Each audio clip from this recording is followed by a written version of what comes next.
Oh, nice. What's up, everybody?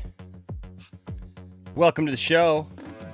It's good to have all of you with me here as we go into our Thursday morning, wherever you are all around the world. Tonight on the show, we got a lot of fun things to talk about. Actually, some fun stories. We had to dig deep this week because not a lot of news stories coming out.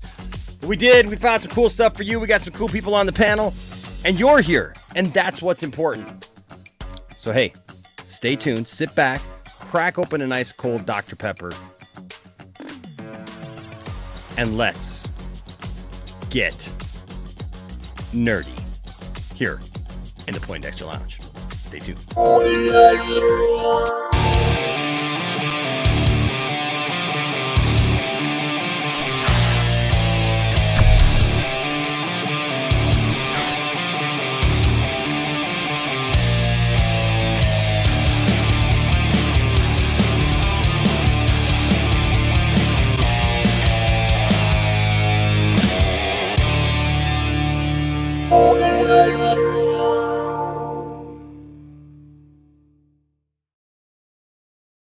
What's up, nerd family? Welcome once again to the Poindexter Lounge. My name is Enosh, and it is great to have you with me in the lounge tonight. Now, look, if this is your first time to the lounge, boy, you have hit the lounge at the time of Renaissance, at the time of a reformation.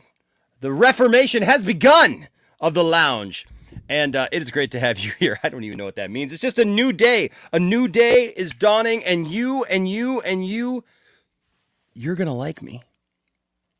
Yeah.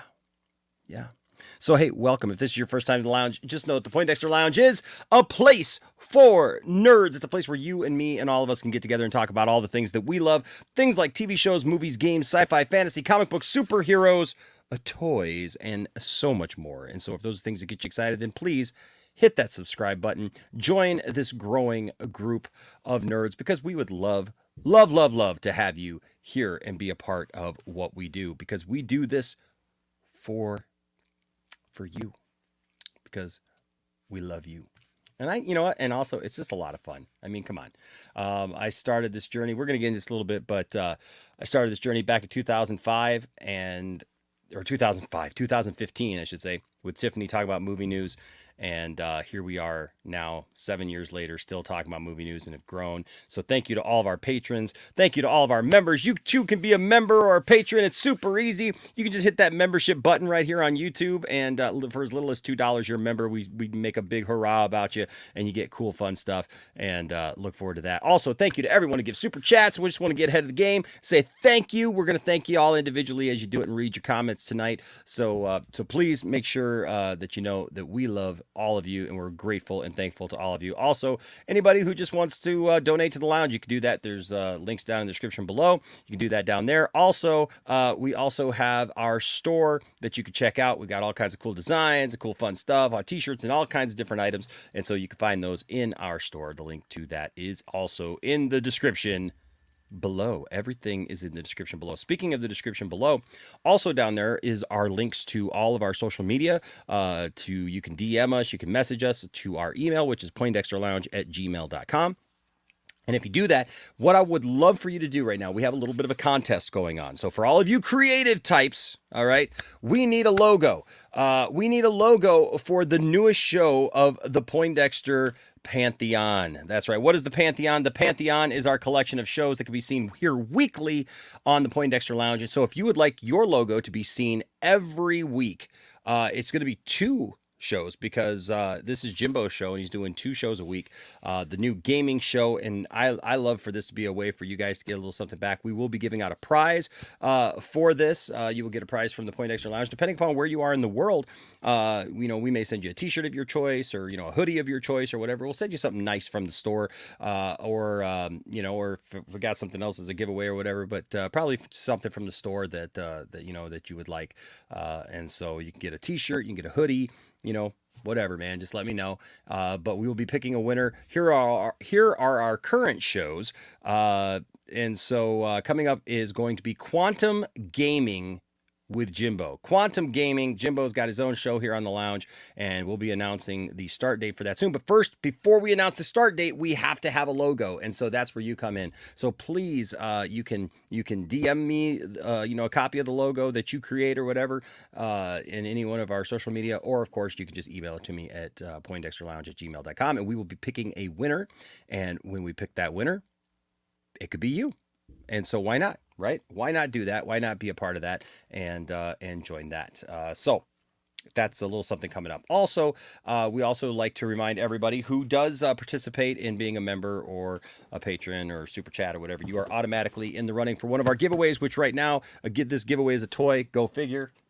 Right? Go figure with all the toys I got in this room. But right now the giveaway is Skeletor from Masters of the Universe Revelation. Right there, Mr. Skeletor himself. And you can, this could be yours. And we'll even sign it for you if you want us to. But all you got to do is do one of those things. Join the Patreon, join the membership, or give a super chat. And you are automatically in the running for that. All right. How y'all doing today? Y'all doing good? Hey, man, I'm doing great today. I got to hang out with my buddy Andrew. You can see if you follow us on TikTok, follow us on TikTok. We are like just about 100 and just a little over 100 away from having 1,000 followers on TikTok. So if you are on TikTok and you have not followed us yet on TikTok, please do so that we can be able to go live on TikTok as well, because that would be awesome if we were able to simultaneously, like be on TikTok and hear it all at the same time. Wouldn't that be awesome? That'd be fantastic. So please follow us over there if you would, or just sign up for TikTok and do it just to follow us, right? A lot of our friends are on TikTok. A lot of our streaming buddies and buddettes are on there. So do that. Also, as a reminder, always the Poindexter Lounge brought to you by the John Campea Show. That's a little joke, but we do have a sponsor getting ready to start. So hey, the lounge, man, it's a cool place. So be looking for some cool things. But yeah, we're gonna talk about this in just a minute. But yeah, man, it is our Wednesday night going into Thursday tonight. We got a lot of stuff to talk about. We're gonna be talking, of course, about. Let me pull it up here. We're going to be talking about Thor, Love, and Thunder. I had an opportunity to go see the movie today. So we're going to be talking about that and giving my review of it. Also, we'll be giving my review of Miss Marvel. Finish the season out, of course. The Batgirl apparently is delayed. We're going to talk about that. Could Ben Affleck be shipping over to Marvel to direct a film for Marvel? What? Say it ain't so. And then, of course, then a fun little story. The Russos nerfed Hulk. What does that mean? Like, they nerfed Hulk? Possibly. Stay tuned, because we're going to talk about all those things coming up here in the lounge tonight. But first of all, so good to see him. Ladies and gentlemen, will you welcome with me back to the program? You love him. I love him. He's just a great guy to have around, even if he is a San Francisco, Giants fan. Like we connect on the San Francisco 49ers thing, but gosh, man, that there's just something about them Giants, man, that I don't know what it could be as a Tiger fan. I just didn't quite jive with. But that being said, ladies and gentlemen, welcome to the show, the one, the only, Brian, Master of None. What's going on, Brian? I was gonna say, you didn't see my drop that I put in my little thing, did you? No. Oh, hold on. You got a drop over here. Oh, am I gonna have to start deleting stuff? Is that in your 10 forward thing? Okay, what do you got in your 10 forward here? Maybe. Oh. It's got background. It's not Miguel Cabrera getting caught looking. Is this the 2012 Giants? Yeah. What is this? Romo shakes off Posey. Now has the one he likes. Romo's 2-2 pitch on the way.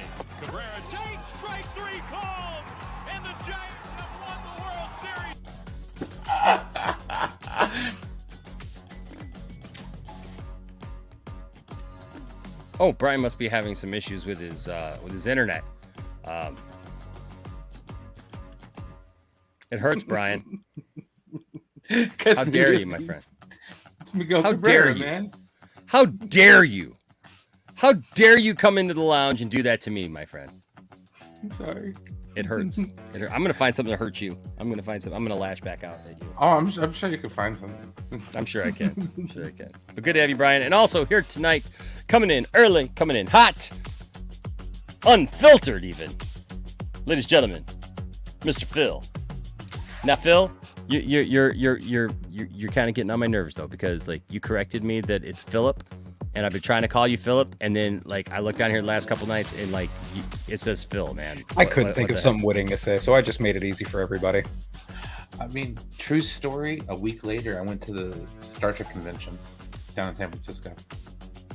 And you didn't even say hi. I'm offended. You didn't even roll through Sacramento and say hi. I'm super It was offended. 2012, man. What were you doing in 2012? Going to college. Okay, there you go. Sacramento State? No, American Noble. Okay.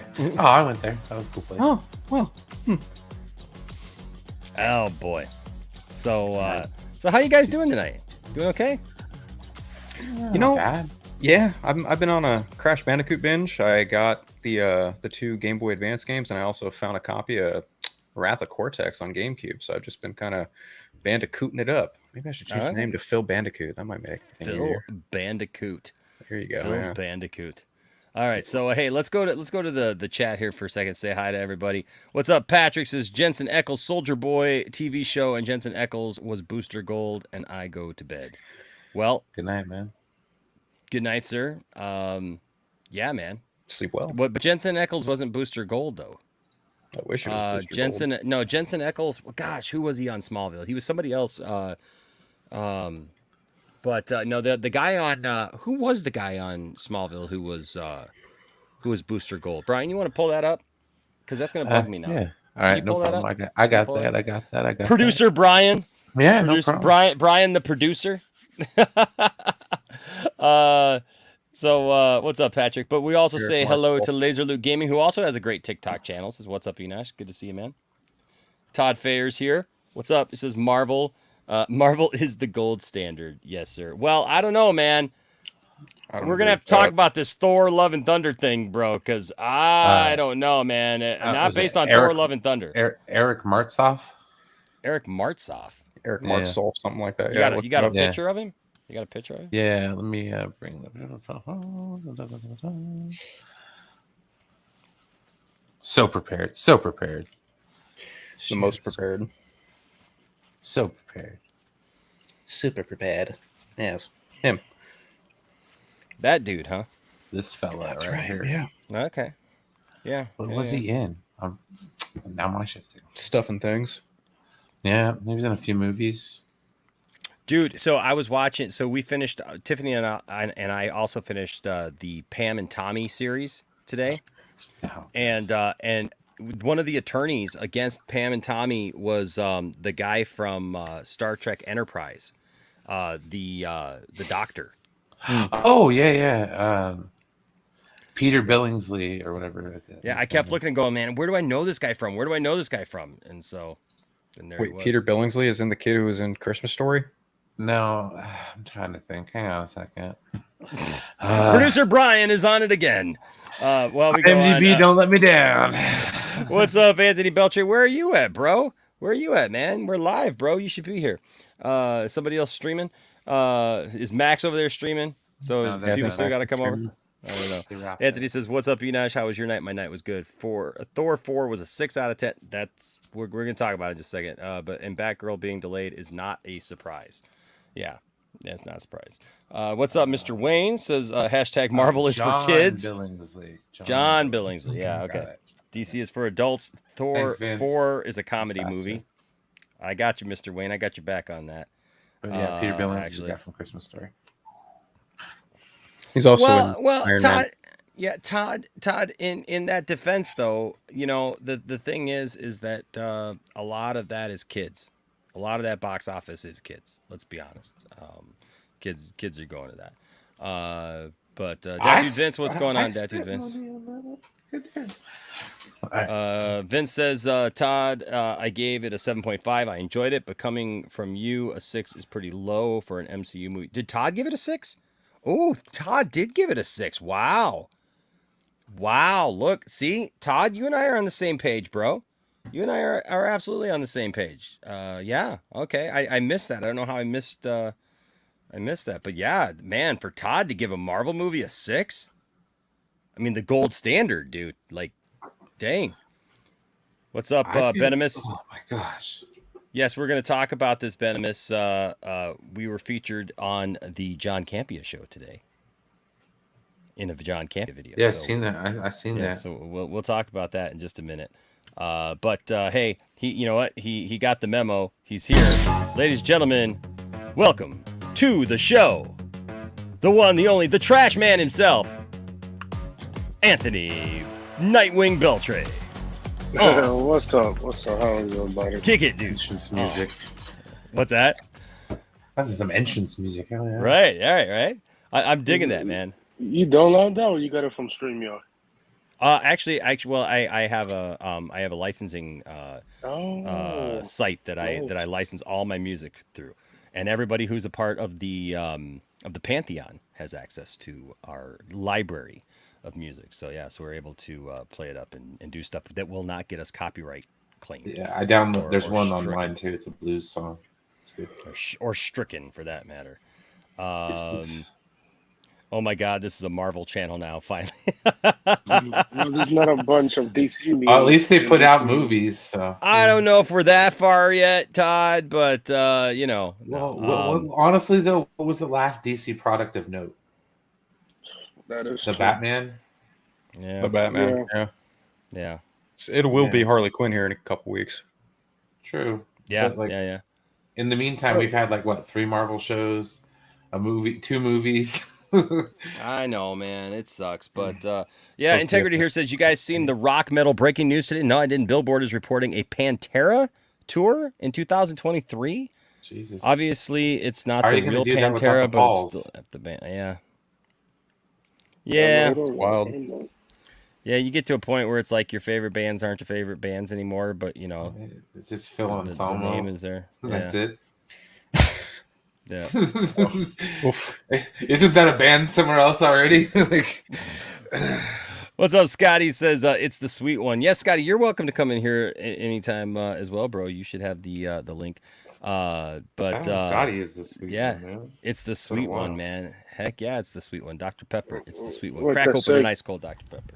You know, we'll call Man. Black Cat my masterpiece. It was so hot today. It was 90 degrees, guys. Whew. Like 100 out here. It's everyone over here. So Scotty, I gotta ask you, man.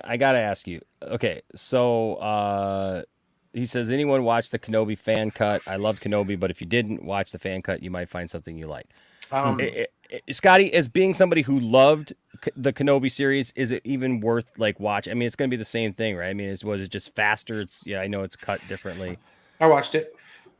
with Max. We watched it Sunday night. Okay. Haven't seen It was yet. it was decent. Some of the music choices were kind of whack, but other than that, it was kind of nice. It brought it all together. But Okay. I can see why that would. I mean, if you expected Disney to play ball with you on that one, wow, you got another thing coming.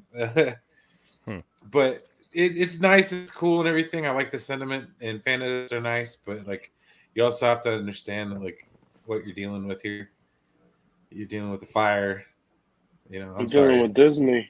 I mean, I don't feel bad you for don't them feel bad. taking him down. You know what I mean? I get Oh, it. did they There's a take lot of him hard down? work. Oh yeah, Did they they took take him him down.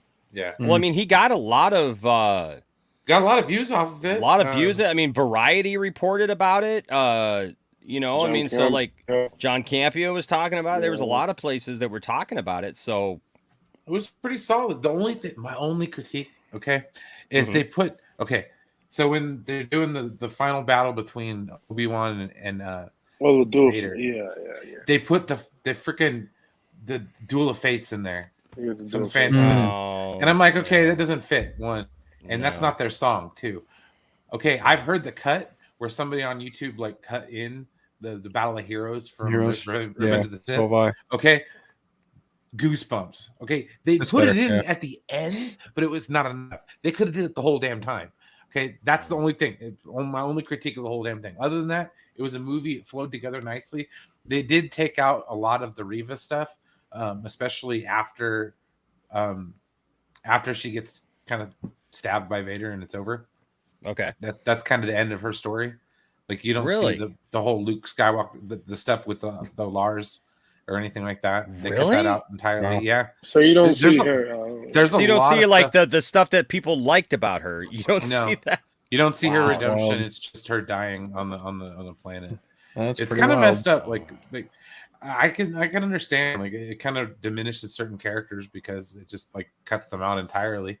I mean, it's like the 2017 Justice League where like they cut out almost everybody on there that actually had a story, and then they're like, here, Batman, Superman, old music. They remember that.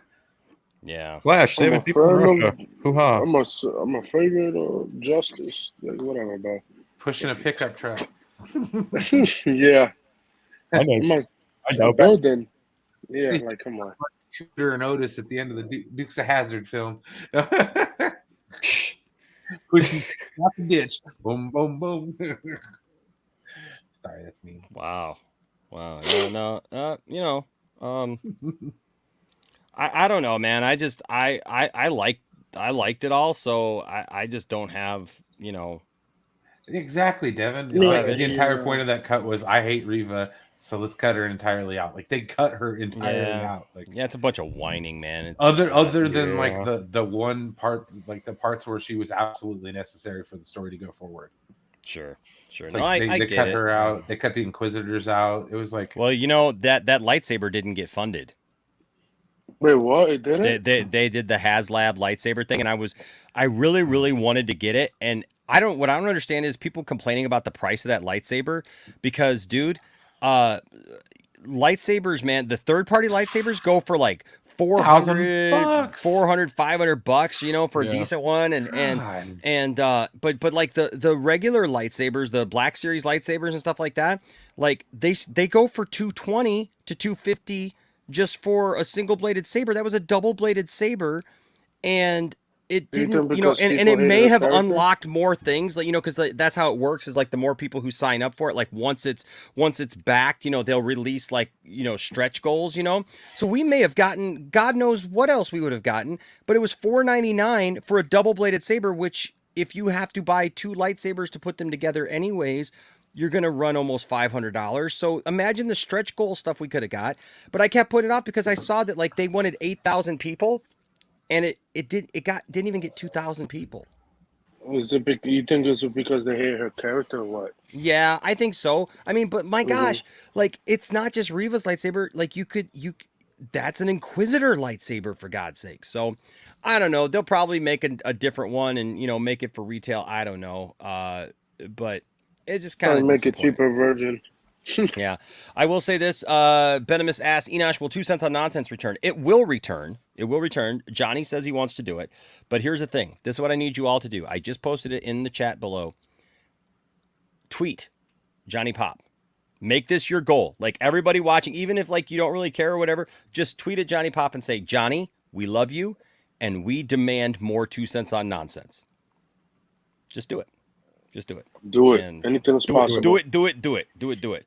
It's all about Johnny's schedule, but honestly, Johnny wants to do it. So if you push him, let's do it. Yes, Jimbo's got the new show coming up. Emmanuel P with a $5 super chat. Thank you, buddy. I appreciate it. Says, sup, Enosh. What's up with you? Zeno is here. So it's be Call of Duty show because that's all Jimbo plays. No. Jimbo's got some great ideas actually for the show. So I'm really looking forward to it. What's up, Danielle? William is here. Giants winning. What a trash moment. I agree. Wow. fucking Dodgers. Ye old Nerdcast is here. What's going on, my friend? Good to see you, my friend. Andrew, what the heck, man? It just like the whole thing just moved. the Toby cultures? Oh my god. My whole thing just moved here. Where'd it go? Ruh-roh. Yeah. Andrew Casali is here. What's up, Andrew? Says, what's up, Enosh? Thor 2011 and Infinity War is better. Absolutely. I don't get It's your. just like your opinion, man. Yes, I'm yeah. telling you. When we get to the Thor love stuff, I'm gonna Yeah. love Thor. I'm gonna love all over Thor. I'm telling you, it was the best movie I've watched all year. I'm telling you right now. I will show you the trash movie theater seat I sat in to endure this fantastic gem of a film. And to hell with anyone who does not like it. Ma! Sorry. Whatever, man. No, like I said, What was that again, Brian? What was that again? Hey, I try not to crap on all the stuff you guys like, okay? Keyword in that one, try, you know? You're going to get yourself in trouble, Brian. I know. I need to stop. You're going to get yourself in trouble, Brian. All right. Dork Knight is here. What's up, Dork Knight? Hey, man, pretty soon he's going to be working on those crappy Marvel movies. No. I like that. Right? I'm just messing. He says, I'm here, so I'm crappy late. Marvel movies. I'm just messing. What's up, 1,000-word pictures? Look, fourth 1,000 changed his name. Nice 1,000-word pictures. Damn, Yes, and the sad. Yeah, I know, It's got a man. picture of Tusk there too. That's Let's funny. see. It says, if you love Kenobi, I don't think it would change anything for you. Okay. Well, I'm just wondering if it was worth my time to It was a actually. 2 hours and 30-minute movie. Yeah, old Nerdcast says the entire point of that cut was, I hate Reva, so let's cut her entirely out. Basically. That's true. That was basically true. Yeah. I might try to find it at some point and like give it a watch, but I just don't think it's Ultra like Sabers. with all the other stuff that I got. Yes, there's Ultra Sabers. Ultra Sabers are out there. Ultra Sabers are pretty good. I'm trying to see like how expensive, But they're I can expensive. go. But Well, I know. they're I was like, expensive. as much as I can do. Oh, Right. the double bladeds. Okay, we got them now. What's up, Ruby? Ruby 900. Good to see you. Says Yo Brian. Hey. Brian. Ruby What up? 900 is here for you. And I am here for you. Heck yeah. All right.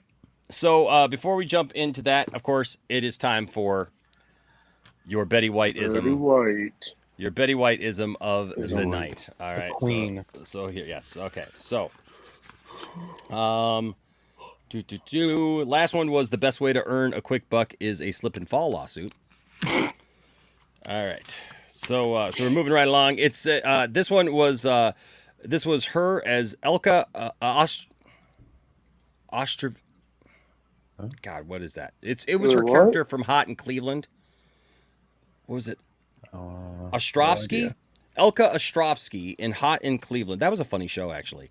Season 1, episode 8. This was her. It says, just because I'm chained to the fence doesn't mean I can't bark at the cars. Yeah. Here's one. This is Grandma Annie in The Proposal in 2009. You remember The Proposal? Yes, I do. Oh my Sandra God. Bullock, Ryan Reynolds. Yeah. Yes, she was so good at that. This is funny. She goes, well, now, do you prefer being called Margaret or Satan's mistress? We've heard it both ways. Actually, we've heard it a lot of ways. Love Betty White. Oh my gosh, Betty White is awesome. Okay, so real quick little housekeeping thing. Just because I know that this is going to bring peace and harmony and joy and love into the fandom. Are you ready? I want to say a shout out to my friend Abdul and to Ohio Dave and the rest of their crew for being at Which one? what do you mean which one? So Dave's right there next to Zach. Yeah, And then Abdul is right Oh, next to they're Dave. And there's Abdul right there. Oh. So for those of you who don't know, Abdul is the guy who put on BVS Comes Home, where we went and watched BVS at the theater. You know, the Ultimate Edition. Last year, and then also he put on Zack Snyder's Justice League here as well for us to go watch in the theaters. When I got to go watch that in the theaters, and both, of course, were things to raise money and funds for AFSP. And so, look, there's been a lot of people who've said a lot of negative things about Abdul, about Ohio Dave, but I'm just going to tell you something right now. I've never actually got to meet Ohio Dave. Never got to meet Dave, but every interaction I've had with Dave has been great. And Abdul is such a great guy. Him and his wife, they are people who I have really enjoyed getting to know. And so he's a great guy. And so I thought this was really cool. They were out there hanging out with the one, the only Zack Snyder. And you know what? Look there. Front and center, guys. Front and center. But that hey, guy with the glasses looked like David Ayer for a second. Look like who? I think that's The guy, That's the guy with the I red think. cap. Yeah, Yes. look a little bit. Looks like who? David Ayer. Oh. David Ayer. Yeah. don't know. But no, you know what? But here are these guys, man. Good for them. They got to go out, hang out with Zach, which I just think is cool. And I joked with Abdul. I said, dude, I got to start hanging out with your crew, man. And you know, I keep meaning to have Abdul on the show, and he doesn't live too far from me. So, but just really good guy, real great spirited guy. And I know that this pisses some people off, but I make. If I'm not mistaken, that is TPZ, Team Prozac. Yes, it is. So. Yes, it is TPZ. So the absolutely non-controversial, you know, battle that has waged within the Snyder Cut fandom. But these are some of the people that that I do respect in the fandom. And you know what's great about some of these people? You look at Ohio Dave. You look at, like, I don't know everybody in this group, obviously, because I wasn't around. I know, contrary to popular belief, I never claimed to be around since the beginning of the Snyder Cut movement. Never did. Never claimed to be its leader or whatever. Oh man. Yeah, right. But these guys, the people that I have gotten to know who were a part of that, it's amazing to me because they're the ones you don't see them whining about people. You don't see them griping about people. You don't see them lying about people or like listing a bunch of stuff about people and trying to paint people in a negative light. They're just doing their thing. And, you know, I think it's funny, like they just literally went out and hung out with Zack Snyder, and because they posted it, that was supposedly posted pictures. Like, you know, if you go someplace, Phil, you know, like on vacation or you go hang out with somebody, it's kind of normal to like post pictures. But for some reason, if these people post a picture, like, dude, if I went out and hung out with, if I told like you guys, I was like, hey guys, our whole group, we got invited. We're going to go out to see Zack Snyder. Let's all go. And we all took a picture with Zach. You better believe we'd probably all be posting that crap. 100%. You know, but the thing is like, you know, there's people who are just like that. Just because these guys posted it, now they're clout chasers. See, you don't have to chase clout when you literally have the photographic evidence that like you've been there. You are the clout. You are the, you know, I mean, I don't understand. I don't understand that. But of course, I've been talking about this. You know, I've been mentioning this for a while. People just need to let their nonsense go. We could do a whole 2 cents on nonsense about that. But yeah, man, you know, these guys, like I said, Abdul, I've known him for a while, and you know, been around Ohio Dave and stuff, and just others. And so I just wanted to shout this out because I think it's cool. Yeah, I think it's cool, man. It's like when you know somebody, man, who, you know, who gets to hang out with somebody like Zach, and like we're big Zack Snyder fans, and you know, hey, nothing wrong with that, man. Nothing wrong with that. I will ask Zach, can I see your Green Lantern cut?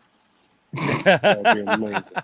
You want to see the Green Lantern? Yeah, they probably should. Probably Zach already showed them that cut. Oh, I'm sure that. Oh yeah, I'm sure that they got to see a bunch of stuff that we didn't get to see. Also, okay, before we jump into the topic du jour, this happened as well. A lot of you guys do know. We kind of joked about it earlier, but John Campea has been making the rounds to a lot of different channels. He stopped at Max's channel actually first a couple weeks ago, and dropped a super chat. And then he was here just this last week and dropped a sizable super chat here at the channel. And not only did he drop a super chat, but he also stayed and commented a few things and like actually had a little bit of a conversation. And today he dropped this video, and I just think it's cool. Like, listen, you may not like John Campea. You know what I find a lot though? It made me respect him a hell of a lot more. Like, yeah, you know, look, I've always liked John. I don't always agree with all of his takes, but who do you agree with all their takes? Brian and I have differences of opinion. Phil and I have difference of opinion. You know, like RJ and I have had difference of opinion. William and I, man, we're friends and we go at it, right? So like, I just find it funny that like when somebody doesn't, you know, think the exact way that you do, or like somebody like John who has achieved a lot of success, you can't deny that. Right? You can be pissed off at him. You can make up all the stuff in the world. You know, he gets it too, you know, like, oh, you know, like he didn't want the Snyder cut. Like I'll be honest with about that. I actually put him in my song, right? That I did because he famously said, you know, there is no Snyder cut. The Snyder cut's not happening. He was wrong. he was wrong about that. The Snyder A lot of Cut people was were wrong happening, about that. Yeah. right? A lot of people were wrong about that. But he loves Man of Steel. He's like unapologetic about it. He literally did like a documentary about it, didn't he? Like, wasn't that him? Like he did like a thing about like how much he loved Man of Steel and stuff. So anyways, I just thought that I would share a little bit with this because this was on John's show today. Well, a video that he released, and towards the end, you're going to see a familiar face. Hey guys, John here. Now look, I'm always encouraging my fellow movie fans that they should start their own podcasts and YouTube channels and stuff like that to get more involved with the fandom, right? And so one of the things you may or may not know that I like to do is I often go around and look at live streams of live movie checks. I love to hear what people are saying. That's cool. So I'll often go to YouTube, search for movies, and cool. do the filter live to see who's talking live. And I just love hearing. Now, I never kind of chat or put my name in or anything like that. I just kind of watch it anonymously. But, I remember when I was getting started on streaming, when the first few people started commenting on it, that was like amazing. I love that people would engage. And I still remember the first time I got the first couple of super chats that I ever got on live streaming. That was so validating and felt so great. So I wanted to encourage you guys to go and check out your fellow movie fans when they do live streamings. Go and comment, donate in a super chat or something like that. So I decided that I was going to do that myself, and actually go and comment and leave some super chats for people who had super chats available to them. I would drop in some super chats. I think that's really cool that he did that. This was the results. 100%. Holy fuck! MSK. What I love about this is not just me, but there's other people that we know that are on this video. I've been watching you for a very long time. A bunch of people we know are like in this video. I'm like, God dang, like, We made it. Wow. After I came back from my YouTube vacation, Wow, that's great. with the $50 donation. Good on MSK, man. Shit, I'm sorry, Mr. Campy. I'm sorry. He's about to have He's about to have a breakdown. Wow, a super chat from John Campion. Hey. I don't understand. Hey, Yeah, it's my buddy from the Vodka stream. Cool. It's just Travis, Travis Bissell, the boys over at random DC Alliance. But again, Yeah. thank you very much, sir. But if you are really Way to go, Travis. I like when he turns it around and he's like, I know.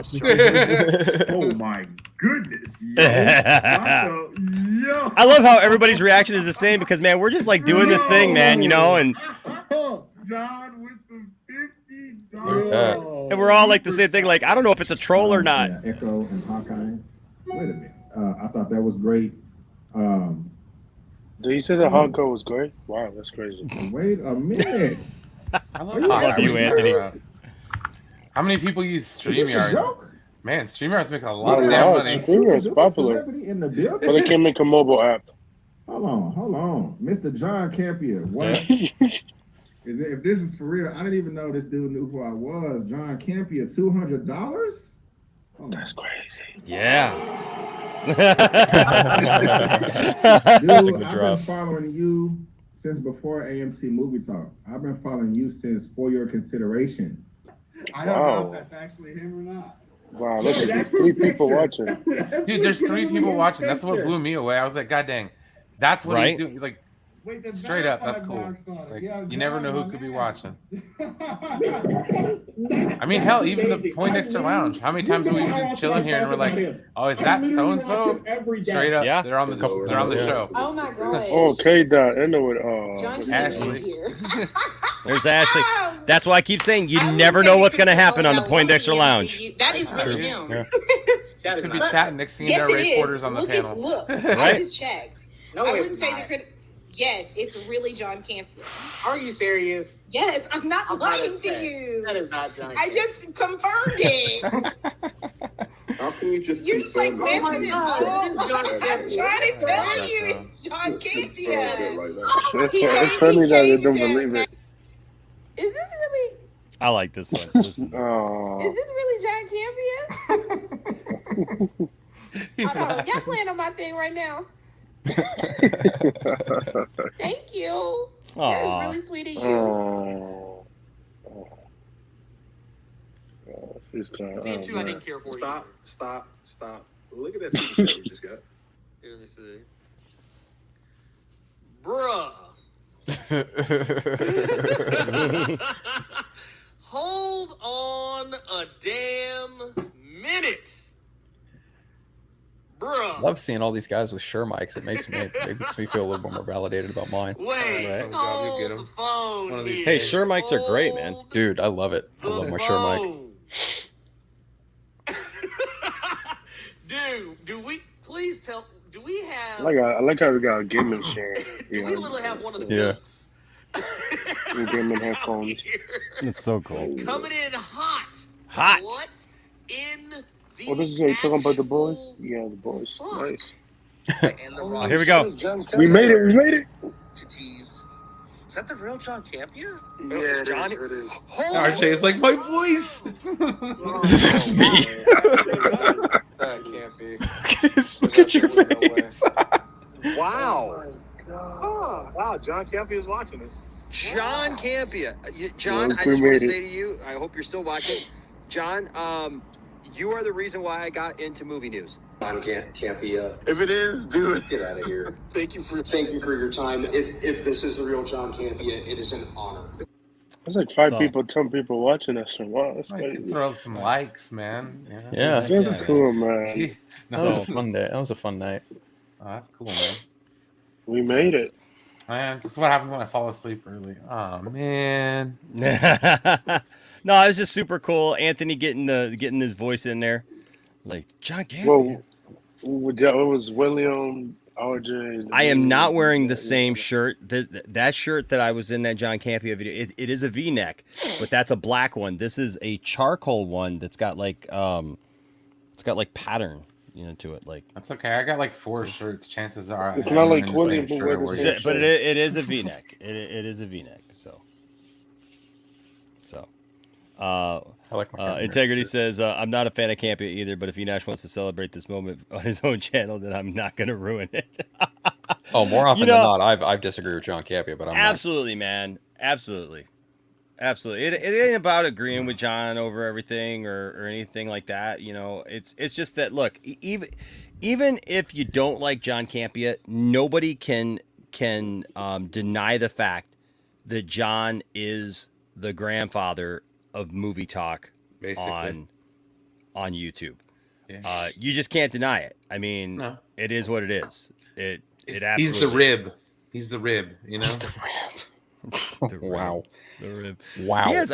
He started off like, years ago, doing his own thing and had a couple of different shows stuff. And it's really funny. Have you ever gone back and like seen some of John Campia's first videos where like he's green, like he's really green, and like you could tell like it's just there's no flash to it, there's no nothing. He's just in like this little room. And then for the longest time he was just in this little closet at his like AMC theater. Right? They gave him a spot, and that's what he had. Is like he had this little closet. That name goes back, at least for me, for like a good 10, 11 years. Because when I avidly started paying attention to like movie productions, I think it was right around the time Dark Knight Rises was in production, post-production was around that time. So it was around the time he got kind of canned for, his Transformers Revenge of the Fallen review. Yeah. That. Oh, that's a famous review. It's a pretty famous review for a couple reasons, but like that name, it's one that's popped up in my years of podcasting and video stuff and like that. So it's Sure. Seeing that happen the other night was like, it's him. He was my entry point to YouTube, really. I mean, like, Collider Jedi Council was how I got really involved in anything.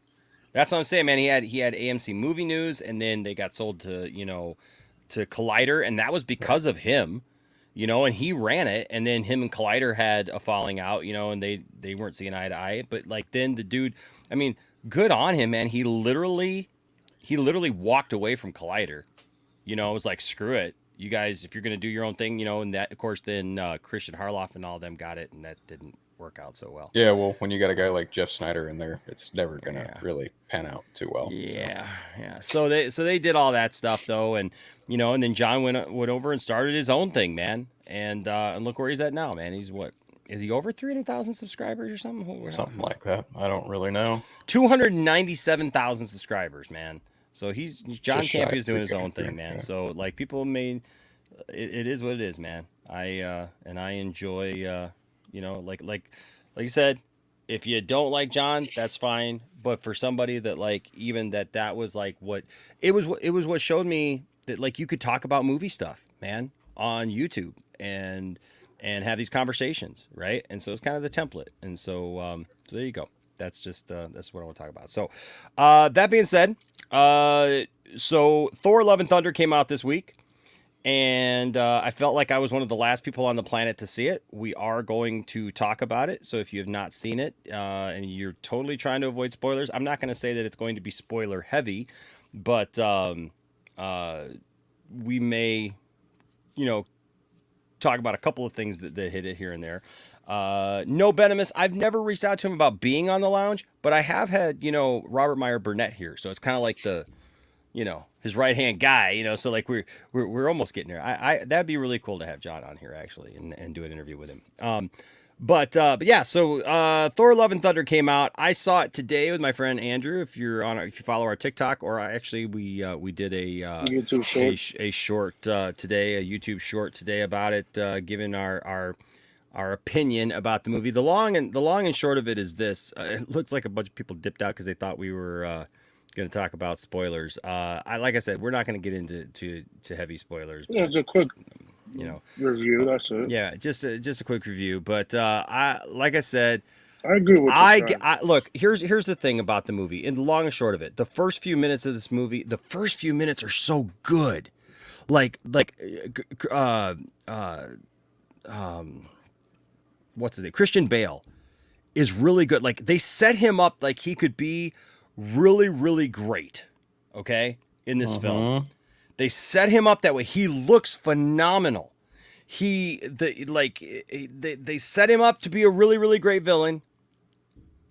And those first few minutes are excellent, the opening of the movie, and then they destroy it by putting in the schlockiest humor known to man. It's not smart humor, it's not well-timed humor, it's not well-placed humor, it's not even just like too much humor. It's just the sloppiest gush of dumb humor that I've ever seen in a movie.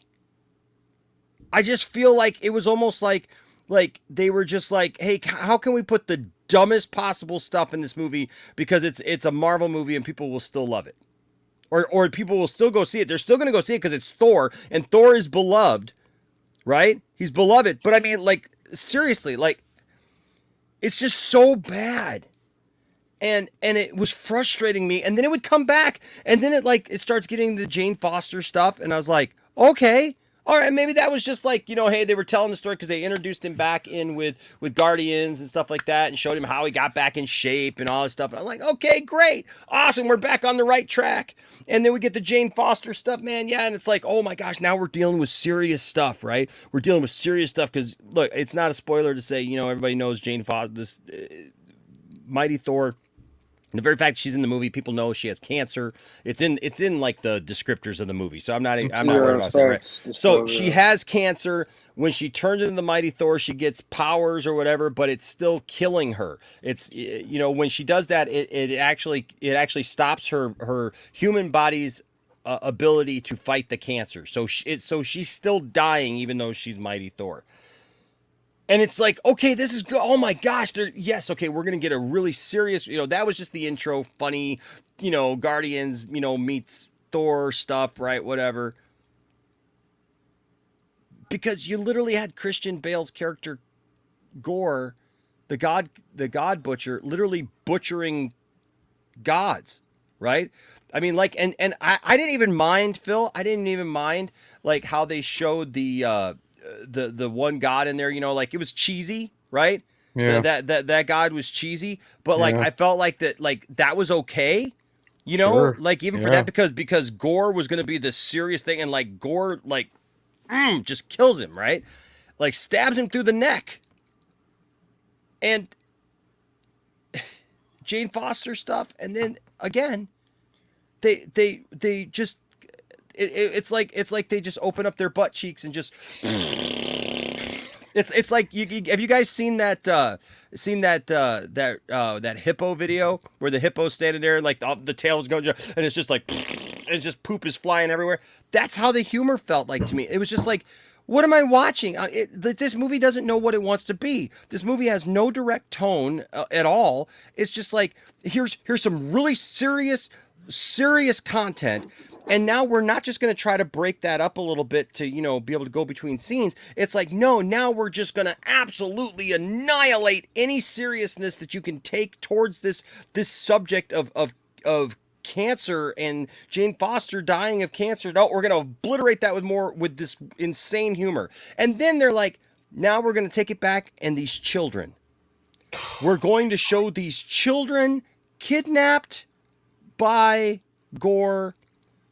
And I'm sorry, that's a serious thing. You see these shadowy demon-like things that they're all fighting and everything, and he kidnaps the children, and it's some of the scariest stuff that I've ever seen in a Marvel movie. Like the imagery is dark, and Christian Bale's amazing in it.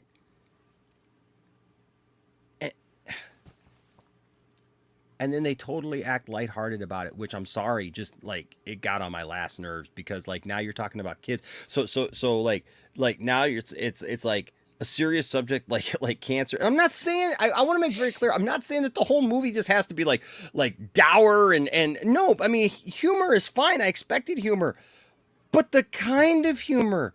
And every second there was another joke. It was just another joke on top of a joke on top of a joke on top of a joke. And Thor is there's all these love triangle things between him and it's like a love square really, because it's like him and Milner and Stormbreaker and Jane, and it's like, what? Like, what is it in there, and like Stormbreaker's jealous over Mjolnir, and I'm like, what am I watching here?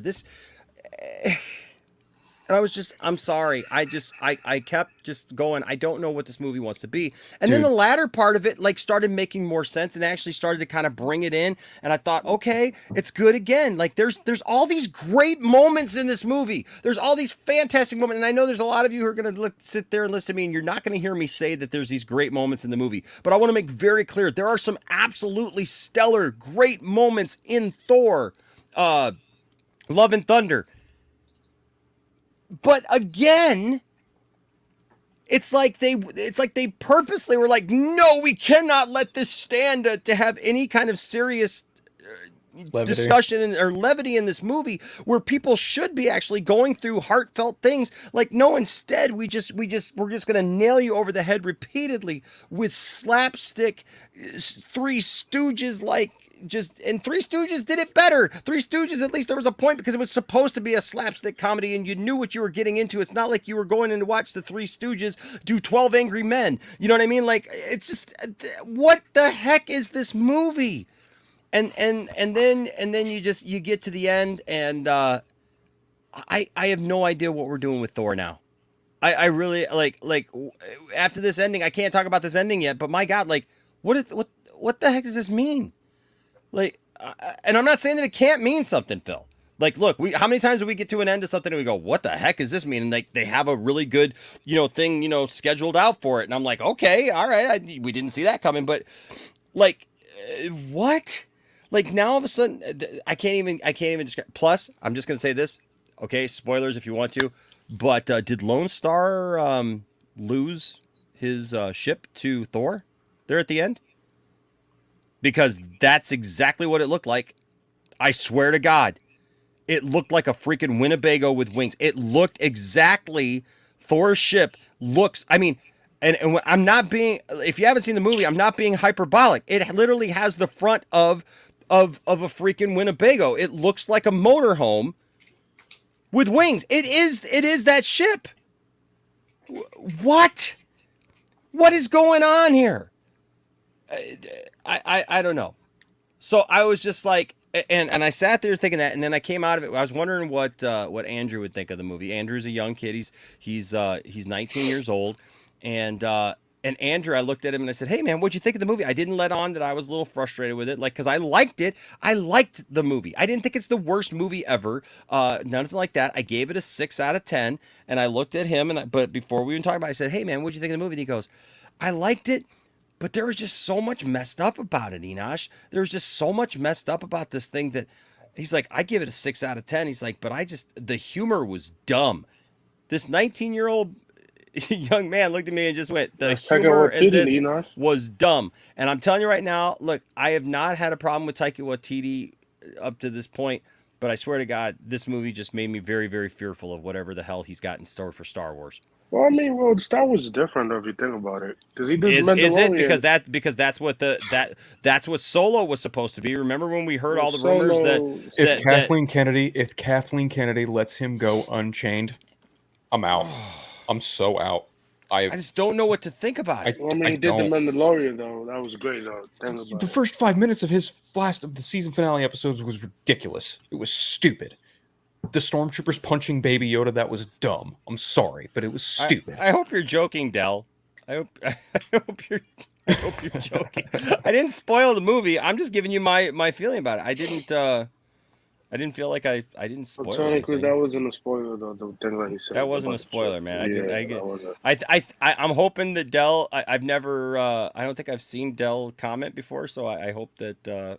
I hope that you're not mad at me, but I'm not trying to. Oh, there's more to it to that ending than. Just I mean, I just don't understand what the. Yeah, no, I just don't understand what the. Yeah, that's not the ending to it, but yeah. Yeah, that's not that. Yeah. So anyway, so that's just. So that's my thing. I give it a 6 out of 10. I did not think that it was executed well. There were so many great things in there that could have been done well and stuff like that. But just wasn't. It just wasn't. Putting it lightly. For me, I give it a 6 out of 10. I like the Jen stuff. The gold stuff was was okay. Thor was like, okay, bro, what are you doing? The love triangle between those Stormbreaker and the other thing was like, whatever. It's like it just. But I like the post-credit scene at the end. Ain't gonna spoil it. And Russell Crowe again. I like the other one. Yeah. I know what you're talking. Yes. Real quick, Anthony. I will say this, Benimus. I get what you're saying, Benimus. In the defense. It didn't speak about Thanos. Okay, no, in its defense, it didn't speak about Thanos. It didn't really speak. It was the Infinity Gauntlet, which is a thing. You know, I get it. I saw somebody making a point about this actually in a video today, talking about how you wouldn't see a restaurant like a pancake restaurant, talking about. 9/11 or something like that, where it's like, hey, get 2 stacks of pancakes. You know what I mean? I definitely get it. I mean, when you think about all the people who, went away in the snap, why would that be a funny? Because I understood. I didn't mind that. I was like, okay, that's self-promotion, Disney, of course. You're gonna do that. But I'm gonna find that. Like I said, up to me it was a 6 out of 10. I didn't like the jokes. And I was like, okay, bro, you're repeating the same jokes for the last Thor movie, bro. Ty got stopped. And the post-credit scene, the first one was good. I like it. I wonder what is that leading up to. And then the second one, I was like, okay, well, of course she's not. You know what? I ain't gonna spoil it, but I was like, okay, makes sense. So, yeah, 6 out of 10. Thor's 6 out of 10. Yeah. I guess Phil can go. I will answer since you gave that. I will say this. Aaron asks, how was Russell Crowe? Surprisingly, Russell Crowe. I thought Russell Crowe was going to be one of my most annoying things about the movie. He wasn't. Where although Russell Crowe wasn't the best thing about the movie, it wasn't as bad as I thought it was going to be. Yeah, it was not that. Yeah. Except for that little curtsy he did. That was a little. That was weird. Yeah. You know who I sat there though feeling like, who would have probably done a better job of that character? Who? Ray Porter. Oh yeah, because of the long. Yeah.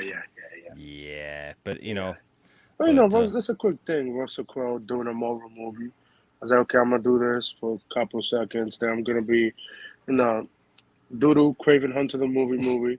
So yeah. So yeah, it was a quick thing. I didn't hate that part. I was like, okay, I like it. Most What people about you, left in Phil? my theater. What about you, Phil? Have Brian go. I don't want to talk about it yet. Okay. Brian, I know that you may have a different. I have a completely different opinion, but okay. We also have to kind of talk about where the opinion comes from and how we view movies and what we enjoy from movies, because it's clear that it's completely different, and that's fine. I thoroughly enjoyed this movie start to stop. I had no problems with it whatsoever. It was just something, dude. I'm at the point now where with these movies, I almost get anxiety about it, because it's like, I don't know if I like something, it's gonna be like, oh my gosh, everybody's gonna hate my opinion, blah blah blah blah blah. Or if it's the opposite, like with the Batman or something like that, where it's like I didn't really like this movie. People are like, oh, why didn't you like the Batman? I'm like, well, dude, couldn't see it for one, but that's neither here nor there. I'm just saying, like, I have an awful lot of fun from even the Guardians of the Galaxy stuff. I didn't expect much from it, and I didn't get much from it, and I was okay with that. Even the thing that can we do mild spoilerish stuff? Minor.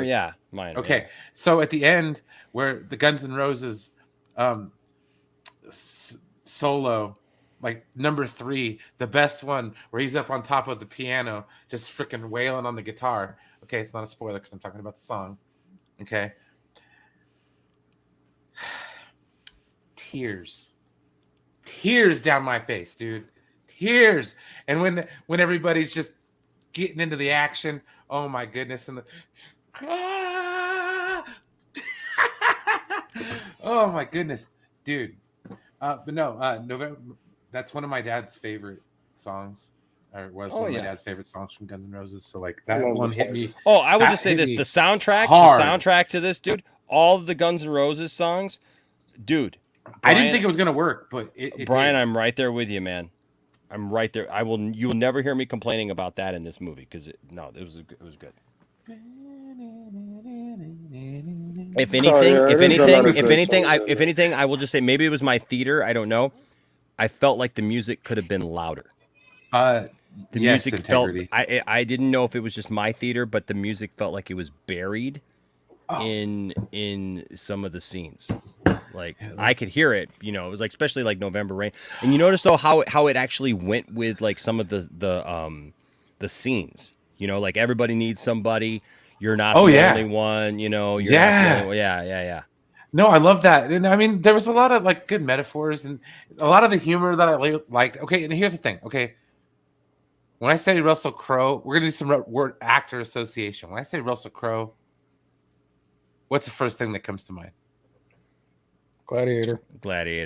Okay, I was gonna say Jarrell, but that too. That was the next one. Yeah. Okay, that's the next one. That would have been logically the next one. So it's like, okay, so like right off the bat, that's who you're thinking about. Master, Bader, and Commander. Yeah. But anyways, but no, like I said, even the parts where he's just like curtsying down the stairs with his little toga, I was laughing. Just like I said, they managed to do it good for me. And if you saw the seat I sat in, it was just god awful horrible. I'm trying to pull. I did see. Yeah, I saw the picture of it. Yeah. Okay, dude. Put some tape on that shit. I'm paying $19 for an IMAX ticket, and this is what I have to sit in for 2 hours. That's fucked up. That seat looks terrible, man. Yeah, dude. That seat looked awful. Come on. That here near Bernie building. Change the seats. Something. Right? Seriously. Real quick, while you're doing that, Simon Section with the $4.99 super chat here says, "Hey Enosh, the way Zeus curtsied walked down those stairs, I could immediately picture William rolling his eyes when I had a huge smile on my face." I thought the same thing. That's great. That's great, Simon. That's fantastic. I thought the same thing, Simon. I was like, what is this? This is the seat. Okay, this is the seat that I sat in to watch Thor: Love and Thunder. Dude, what theater are you going to? This is the Galaxy IMAX in Sparks, Nevada. Wait, hold on. This is the IMAX? IMAX. Yeah. $19 I paid for this ticket, my friend. To sit in that seat. To sit in this seat. Dude, they should get that like that pleather stuff that you can get that like literally just covers, chairs and stuff you can. What the hell is that? I'm just saying that's how much I enjoyed that movie. I Good enjoyed. Lord, you probably got pieces of that. metal sticking into your butt and all kinds of nonsense. Although I'm not gonna lie, I just left my trash on the floor. I thought you were gonna say, "Well, I'm not gonna lie, I liked it a little bit." But no, no, I'm just saying, if I could put up with that, to thoroughly enjoy this film, like I don't know. And Thor Ragnarok was my favorite. Now, step aside, Love and Thunder. Okay? Really? See, my friend Andrew asked me today, like, what which one do you like better? And I was just like, I just gotta say, I gotta like part 3 better. Taika didn't wrote part 3. He didn't. That script that he wrote he wrote this one. The third one he didn't wrote it at all. It was a script that was already written before he even joined the production of Thor 3 and stuff like that. So he directed it. But if I was ranking the Thor movies, I would say Thor 2011, Ragnarok, because I'm sorry, Thor 2 is not a masterpiece. That shit was trash. And then Still better than the other two. no. I'm never watching that movie again. Never. And probably Love and Thunder, and then Captain Gator Girl says the seats are just as bad as the movie was. Full of holes. Oh gosh, that's great. Oh. Hold on a second. That seat looks like it'll hold up better than the film. Damn. We'll be talking more about the seat years to come than we will about the film. It's true. Oh my gosh. Todd Fair here with the $20 super chat. Thank you, Todd. Says, Enosh, do you think Robert Pattinson should be the new main Batman? And if Affleck is not coming back, who do you think would be a good main Batman if not Robert Pattinson? So Robert Pattinson's not going to be. He's not going to be the main line. Yeah, they've made very clear that the Batman universe is going to be its own thing, as well as I think it should be, unless they start getting crazy and desperate and start trying to, Aslaf is like, nope, better make this universe. It's like, right? No. So, man, I don't know, man. Somebody else for Batman. It depends, I guess, on what like if they're gonna say that Pattinson is going to be their young version of Batman. If you're gonna keep a DCEU Batman, I mean, I know people throw around the name John Hamm a lot. That's my pick. I think John Hamm can do it. If you're going to stay with an older Batman like Ben Affleck's age, if you're going to say that that's a continuation of that Batman, probably John Hamm would be my because at this point. It just depends upon like where they're going with it, And then all the rumors that the end of the Flash, that they're teasing a crisis, and then he says, "Come save me, Barry." So like, Ben Affleck is in a weird spot. He just changes his mind every time. John Hamm is notorious from what is that show where he plays John Draper? Mad Men. Thank you, Mad Men. Yep. So people were saying before Ben Affleck was cast, cast John Hamm. I was like, okay. Oh yeah, that was my choice.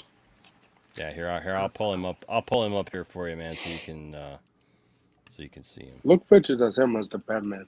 I think that was Oh yeah, that'd be good. Yeah, because I think there's people who've done that. Because a lot of people literally the spitting freaking image of Bruce Wayne as Batman. Look, first thing, people got him as Superman too, as Two-Face, as Mr. Sinister. Wow. Yep. Well, he was almost Mr. Sinister. Like there were talks about for the trash Fox movies. Let's see, are there any pictures of him as Batman?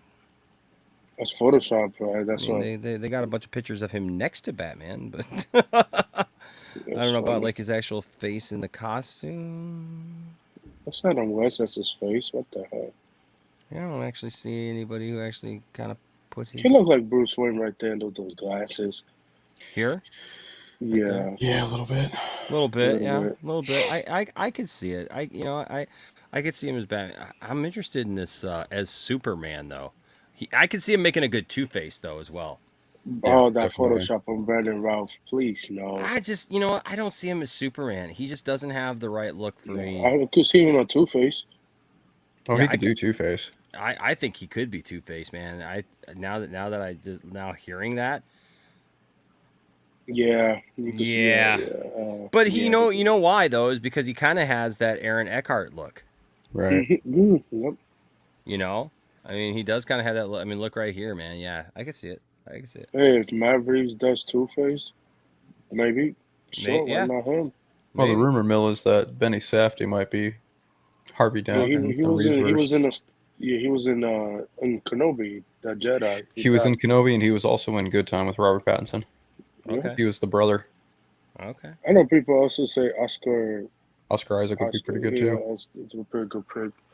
I would love to see him in this stuff. That would be cool. All right, Phil. So give us your thoughts on It's gonna be a 55-minute rant. This is by and far one of the worst movies Marvel has ever produced. There was almost next to nothing in this movie that I gave a damn about except Jane Foster. Everything with Jane Foster, I like to an extent. Yeah. The way that they handled her storyline, the way they handled her cancer, outside of a few, to your point, where they just had to pile on joke after joke after joke. Yeah. Other than that, there wasn't much in this movie that I liked. The screaming goats is the dumbest fucking thing I have ever seen in a Marvel movie by far. I was laughing at that. I was laughing my ass off. There were a couple parts where the goats were funny, but like the fact that they kept on with the goats, like when the goats busted into when they crashed into the Snyderverse, sorry, or when they crash into New Godopolis or whatever the hell it was called. whatever that, that was all right. I mean, because like they came in, they're supposed to be disruptive and everything, but like when you just hear like the goats like going on every once in a while, but goats are annoying though. Stupid, so stupid. I thought, and like they basically turned Gore the God Butcher into the boogeyman of the MCU, and I was like, come on, man. Oh my god, like what are we even doing? And then the whole like now all of a sudden these hammers have personalities and there's like this love square between Jane, Mjolnir, Stormbreaker, and Thor. I'm like, why? And then he just had to keep having Stormbreaker like come in slow in. I was just like, what? Why? This doesn't make any fucking sense. It was just, dude, look. Thor Ragnarok is at the very bottom of my MCU list. Mm-hmm. This is only slightly above it. I mean that in the most minimalistic way possible. The only thing I give this an edge over Ragnarok is the fact that Jane Foster is in it as Mighty Thor. That's it. Other than that, I did not like the way they interpreted gods. I really was not a fan of how they interpreted Zeus and the way that they had the gods portrayed as like this kind of family. And I was like, nope, that don't jive with me. No, sir. Nope, no siree die. And the fact that Taika had to redo jokes he did in Ragnarok, I was like, you are one of the laziest fucking directors I have ever sat through a movie for. Oh my god. Was the soundtrack cool? Sure, I'll concede that point. But man, I could not. Every 10 minutes I whispered, what the fuck to myself? This movie and me, it ain't it, Chief. If I ever, and I mean ever, have to watch this movie again, it is with not one, not two, 3 bottles of whiskey, because that I'm gonna need to be piss drunk to get through this fucking movie again, dude. I can't. I just can't. I don't think Taika's funny. I think this movie is just not good. It was. I gave it 2 stars on Letterboxd. I really. There wasn't much in it that I liked. This has some of the sloppiest CGI I've seen in years. Okay. I didn't even mention this. I didn't even mention the CGI, but you're absolutely right. The CGI in this, there were some things that were decent, and then like there was some stuff that was like so bad that I could not believe that it made it into a Marvel film. Oh my Dude. Lord, Brian, I'm sorry, man. Like, I love Thor, Brian. I love Thor, but Okay, I gotta guys, be absolutely Did you honest, realize man. they don't make this for comic book fans anymore? Oh, right? sure, These are- yeah. these are I'm for Yeah, well the no, aware of majority that. dude, the CGI has dude, the writing in the CGI has nothing to do with whether or not it's for comic book fans, dude. Like, I never read Thor comics. I don't care I'm about just that. saying, like, I go to be entertained, and I'm sorry, but man, dude, there was a couple of CGI shots that like were so bad that it took me out of the film. That it was like it was stunningly just like, what? Like this is Disney, man. Like I was absolutely shocked at a couple of those scenes, man. Like there's a way to effectively use the volume technology that I've seen in past presented projects. Like I think it's utilized well in The Mandalorian. I think the way they utilized it in the Batman, I know you hate it, Brian, but even still, like the way they utilized that technology for that film was really well done. I think the problem with this film that I find with it is he relied way too much on it, and he just didn't use it as effectively as you could have. I truly don't want Taika Waititi coming back and doing a fifth Thor movie. That would just be the bane of my existence. Well, we'll see. Just that being said, so okay, so we got our we're getting our things in there. Joining the stream, ladies and gentlemen. Maybe he's gonna offer Brian some hope. RJ, Oh, what's up? I RJ? know. I talked to Kevin Feige on the phone just recently. He's increasing my pay by about $2. So I'm here to talk. I bet Thor. you John Campea is paying me more than on people talk about I'm on John Campea's payroll or whatever. Okay, so real quick before we do that, and I'm not sure that Phil's done with his rant yet either. But real quick, Todd here with a $10 super chat. Thank you, Todd. Says Enosh, do you think if Zack Snyder directed a Peacemaker series? Let me get the question out, dude. Let me get the question out, bro. Okay. Enosh, do you think if Zack Snyder directed a Peacemaker series on Hulu, why would it be on Hulu? Be on HBO Max more than anything. Yeah, I don't know why it'd be okay. But on Hulu, do you think he would have enough creative freedom to make it good since it would be on Hulu and not Disney I think Plus? I understand what he's asking. He's saying, no, Wait. wait. Throw all that out. We're not going to waste time on that because it says he says not Peacemaker. I meant the Punisher. Okay. So, listen, after what I just watched on Hulu with the Pam and Tommy show, where literally like there's The talking nudity, penis. the talking penis and the everything, I mean, to the max. Yeah. I think that he would probably have some more creative liberties to do what he wants to do, if he wanted to do a Punisher series, but it'd be interesting. Anyways, that being said, Phil, what else did you have to offer about it? I wish that Korg would have stayed dead. I wish that character would have just stayed dead. Personally, honestly, he was probably one of the most annoying things for me because he was narrating the entire time, and I just really do not like that character at all. Part of the whole movie. God I'm sorry, dude. I'm sorry. Dwayne. Oh God. Korg for me. Korg. No, wait. So Korg for me. Korg for me. Hold on. Korg for me is like the C-3PO of the story, right? So, oh my God. I like that he narrated it. Why do you got to do that? Why do I got to do the what? most annoying Star Wars character to me, dude? Well, I don't know, dude. I love C-3PO, so I don't get all pissy about C-3PO. I love C-3PO. Sure. That's not an insult for me at all to say that he's the C-3PO. He was telling the story. He was literally narrating the story to people who were listening. That's the beauty of C-3PO. I love C-3PO. we were I don't watching two different films, Andrew. It actually pisses me off when I hear people like crap all over C-3PO because C-3PO how a droid He's like that. the me of Star Wars, dude. Just complaining the whole way.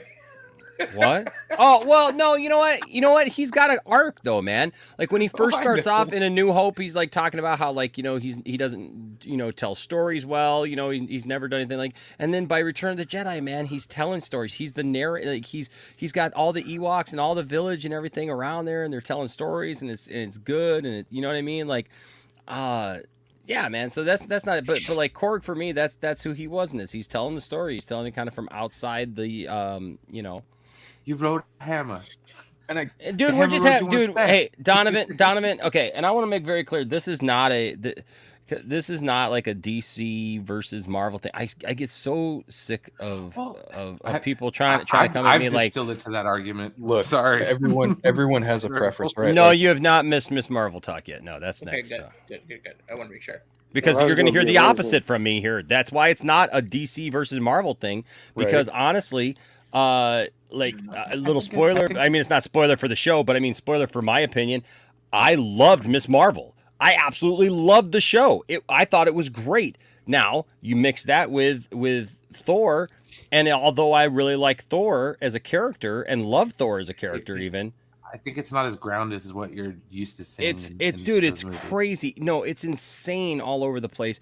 It didn't seem like it was written by a coherent person. It just seemed like it was just like random stuff. It was like here's a story outline, but it's like here let's just randomly throw in the weirdest, craziest thing just for shock value or just for dumb value. That like hey, here's a bunch of serious stuff. We're getting really really close now, and there's like wacky, cool, wild stuff. Woo!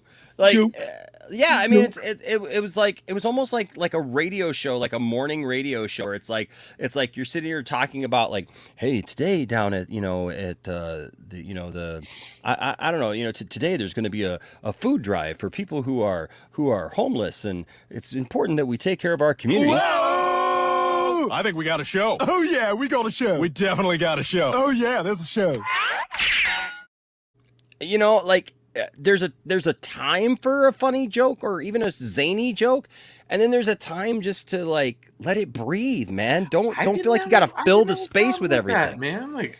But you don't have to fill the space with everything, dude. No, Brian, you don't have to fill the space, man. And they just did that time and time what's again. Really funny is like this movie was mandated. To Donovan, I liked Ragnarok. For the record, I liked Ragnarok. I didn't think it was the best, but it was my second favorite Thor movie.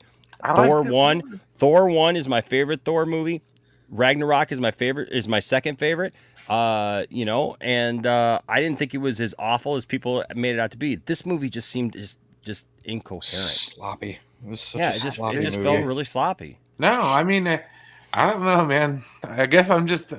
And look, we're not alone in that opinion. It's not like it's a crazy take on it, because a lot of people are feeling that. And it ain't just the usual suspects who hate everything. You know what I mean? Like it's people in general are like. Here's another sneak peek for you guys. I liked Miss Marvel. I really liked Miss Marvel. I enjoyed looking forward. I enjoyed watching it every single week. Matter of fact, when I watched the finale this morning, I jumped up out of my bed when the finale happened. Like when the final scene happened, I was like, "What? Right? Okay, like here we go." Like so. Yeah, it really just kind of boils down to preference. Taika Waititi and me, nope, never again. This is all I got. This is an interesting point though too. And Donovan, maybe a lot of Phase 4s are messed up by the pandemic. A lot of it. That's true. I hate the pandemic, yo. I hate this. Kind of got everything about everyone else. But I mean, like, to what extent? Like, but like, I guess the question is like, to what extent is it messed up by the pandemic? Because you still had people writing, you still had people like, you still had. I think in terms of I could understand the production value, but not I think production value because they moved mostly to the volume for this movie, and it was their first Marvel movie ever doing the volume 2. So I think that could play a part in it. I'm not so sure though that they should be making movies with the volume though after that, because I mean, I don't want to skip in line if someone was going to go after Phil, but I was going to jump in. And no, you're next. You're next. You're next. We're done. Okay. And it sounds like you're going to prop Brian up, so Brian should be happy. Maybe. No, it's funny. I am like right down the middle. It's fine. It's not horrible. It's not amazing. It's not the best thing ever. It's okay. I think just to get the negatives out of the way first, because I know it's been I mean, it's fair because I know this movie's been very mixed, and that's okay. It's gonna happen. I think the runtime, kind of hurt the movie a little bit. I think that had it been given a little more room to breathe, it would have been appreciated. I think that there should have been a lot more screen time for both Gore and Natalie Portman. I think that not having more of them in the movie was a bit of a shame because I really liked what was there. I thought what was there was excellent. I just wish there was more of it. Some of the jokes were a little hit or miss for me. I mean, I like Taika Waititi. I like Jojo Rabbit. I like Hunt for the Wilder People. I like Boy. I'm very much a fan of his filmmaking, at least in terms of the indie films. I liked Thor Ragnarok a lot. There was a lot of funny stuff in Love and Thunder I really liked. I'm trying to think what else didn't work for me. Like I said, there's great execution in here, right? It's just, there's great ideas. Just some of the execution's a little wonky, just a little bit. But I don't mind that. I think that, to me, I didn't feel like this movie jumped the shark like some people are. Like, I'm like, this is kind of like what the tone was for Ragnarok, just taking maybe looks like a slight notch up. But it wasn't like too extreme for me where I felt like it was a massive difference, at least for me, right? But I understand. The thing is that it's a comedy, so comedy is going to be subjective. People are not going to laugh at certain things the same way, right? The stuff I really liked, I loved Christian Bale for what little he was in the movie, and I wish they used him more. I thought he was fantastic. I loved the opening scene of the film. No spoilers. Love the opening scene. I thought that the movie kind of got off to a slow. No, Todd, I love you, bro, but no way. How can you say it's better than Black Adam? Black Adam isn't even out yet. Black Adam isn't even out Black yet. Adam's not even out yet. One, What? Aquaman was a great film. Like it had its own issues with Shazam CGI humor. and different things. I agree with Todd. It is not better than Shazam. I am sorry. First I off, will die. I will let me- die on that freaking hill. There is no way Can we that get a normie's point I'm of just view besides normie, you're a DC like fan. I'm a normie when it comes to this. I'm talking about as a film, dude. It's a much better, well-rounded film, dude, that actually has jokes and funny stuff in it, but like actually has heart, like, and had a coherent story from start to finish. Aquaman's all over the place. Aquaman, yeah, Aquaman has a bunch of crazy, silly I stuff like in it. Aquaman, though. I really like Aquaman. I mean, it's got Shazam is Aquasis probably playing, the you know, best DCEU drums. film. What's that? Shazam was amazing. Oh, that's what I'm saying. But I was the only one that I liked. But see, I'm telling you, dude, as somebody that isn't a DC fan or a hardcore Marvel fan, I enjoyed Thor more than all three of those movies. I know I haven't seen Black Adam yet, but I mean, you enjoyed this Thor movie than all three of those movies, or Thor? God, yeah, absolutely. Thor 4, Love and Thunder. Thor: Love and Thunder was better than Shazam, better than Jose. Aquaman. Aquaman to me felt like a Aquaman's funeral. so You want to know why? Because at that time, we didn't know what was going to happen with anything DC. So that was like the last movie. I was like, okay, well, here we go, Aquaman. But Shazam was the last one. I don't know. No. Yeah, no. Aquaman was kind of at that hype time, man, where like we everything was up still in the air. Like the like resurrection and yeah, that was like Aquaman that was, saved DC films. yeah, dude. That wasn't that time. I mean, Aquaman was like, hey, it's still going on. It's actually still alive. It's like there's them kind of saying there's still some kind of life. But yeah, Donovan, you're absolutely right. There ain't nobody that could take this away, because I swear to God, man, the soundtrack to this film was absolute fire. Guns N' Roses, Dio, like a rainbow in the night, or dark. Yeah, dark. What am I talking about? Like a rainbow in the dark. I love Dio. But yeah, just to finish my point, just really quick though.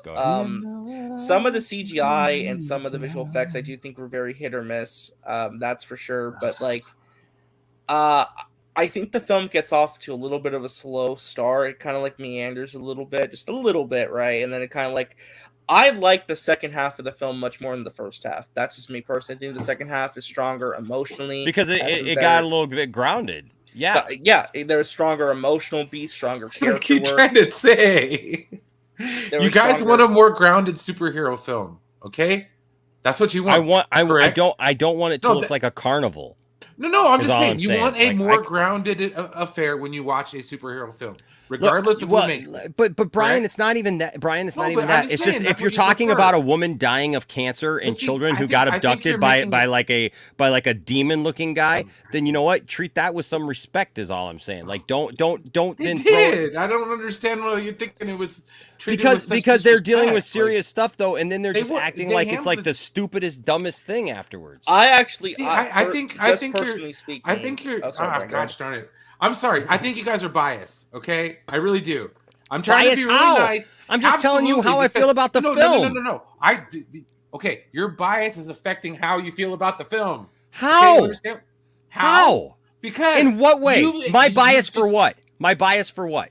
For a grounded story. No, and here I'm going to tell you why. And here's I'm where I'm going to tell you. serious. No, I'm telling you because of the subject matter. Because I just freaking watched week after week after week of Miss Marvel. That's got animated things. It's got fun things. It's about a teenage girl. It's about all this other stuff. Yeah, it's but got a grounded story. It was on the ground level. It wasn't too big. It wasn't verbose. It wasn't everywhere. It's literally got galactic. animated things about it, and it's going to be bringing in Captain Marvel, who's like one of my least favorite characters of all time in the MCU. Spoiler. It's gonna mute myself. Sorry. Spoiler. Sorry.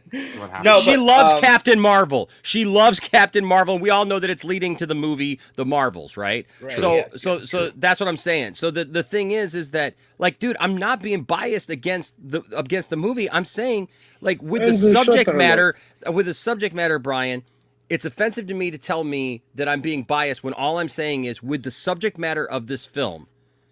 It's just all up. It's jerky. It's like literally herky jerky. It doesn't coast. It doesn't have a moment of levity. It doesn't like it. Like if you're gonna be silly, right? Or if you're gonna be serious. But don't like give me like 2 minutes of serious and then all of a sudden go boop. Oh, look, I'm gonna like herk and jerk and like punch you in the face with a stupid joke real quick. Like that's all I'm saying, bro. Like I'm not biased against it. There are parts of it that I absolutely love. You know, and I'm not saying that I hate all the jokes, Brian. I'm not saying that I hate all the jokes. I'm just saying, like, I just want it to. I want it to make sense. You know, that's all, man. It did to me. That's what I said. I don't know if we were watching the same movie, but like I said, it's cool. I'm outnumbered in this one, so no, you're not. No, you're not, dude. I'm like right. You're loved, Brian. I'm dead serious when I say you guys. I think he's trying to pull a William. I think he's trying to pull a William. No. I'm dead serious when I feel you guys are, because the way you say you want to, the way you guys talk about comic book movies, and I'm not talking about just the one we're talking about now, just in general. Okay, you guys are Zack Snyder fans when it comes to comic book movies. No, dude, I'm just done with that. I'm done with that, though, dude. But no. What I'm saying though is that you prefer that, and there's nothing wrong with that.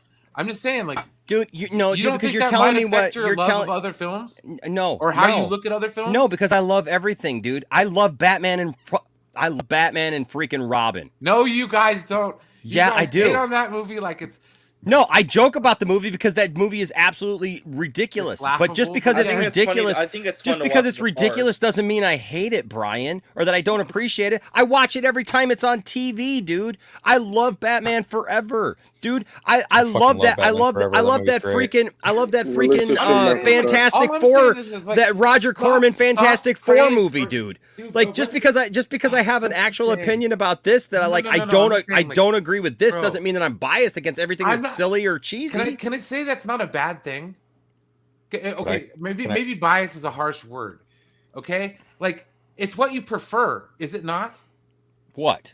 When you go to watch a movie that is a comic book movie, do you prefer a more grounded I think it story depends upon the or character. a more whimsical story? I think it depends upon the character. I think it depends upon the character. And I think maybe it's being a little bit harsh, but I think preference bias may be the better harsh. Preference might be the right word. But what I'm just saying think it depends upon the character. Oh, but I'm just saying, like, we all knew going into this that Thor was going to be a yuck fest. Okay, did we not? Brian, sorry, go ahead, Phil. Let me just say this, man. I'm glad you love this movie because I wish I could have experienced it the same way that you did. Yeah. Because Thor was my favorite character in the MCU from like the first movie, the second movie, Ragnarok, not so much, but then Infinity War, I got like what I love about Thor back, and then at Endgame, it was kind of like a mixed bag of the two. But here, man, it's like it really does kind of just boil down to preference and subjective humor. And I think Taika Waititi, to me anyway, is just not funny. But I'm glad all this shit landed for you.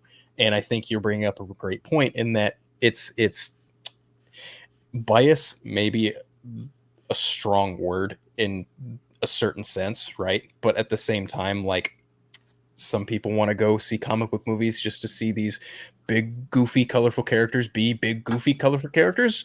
Other people want to see these characters taken a little bit more seriously and tell a story that's compelling in certain regards, not just beaten over the head with jokes every 5 minutes. I don't know.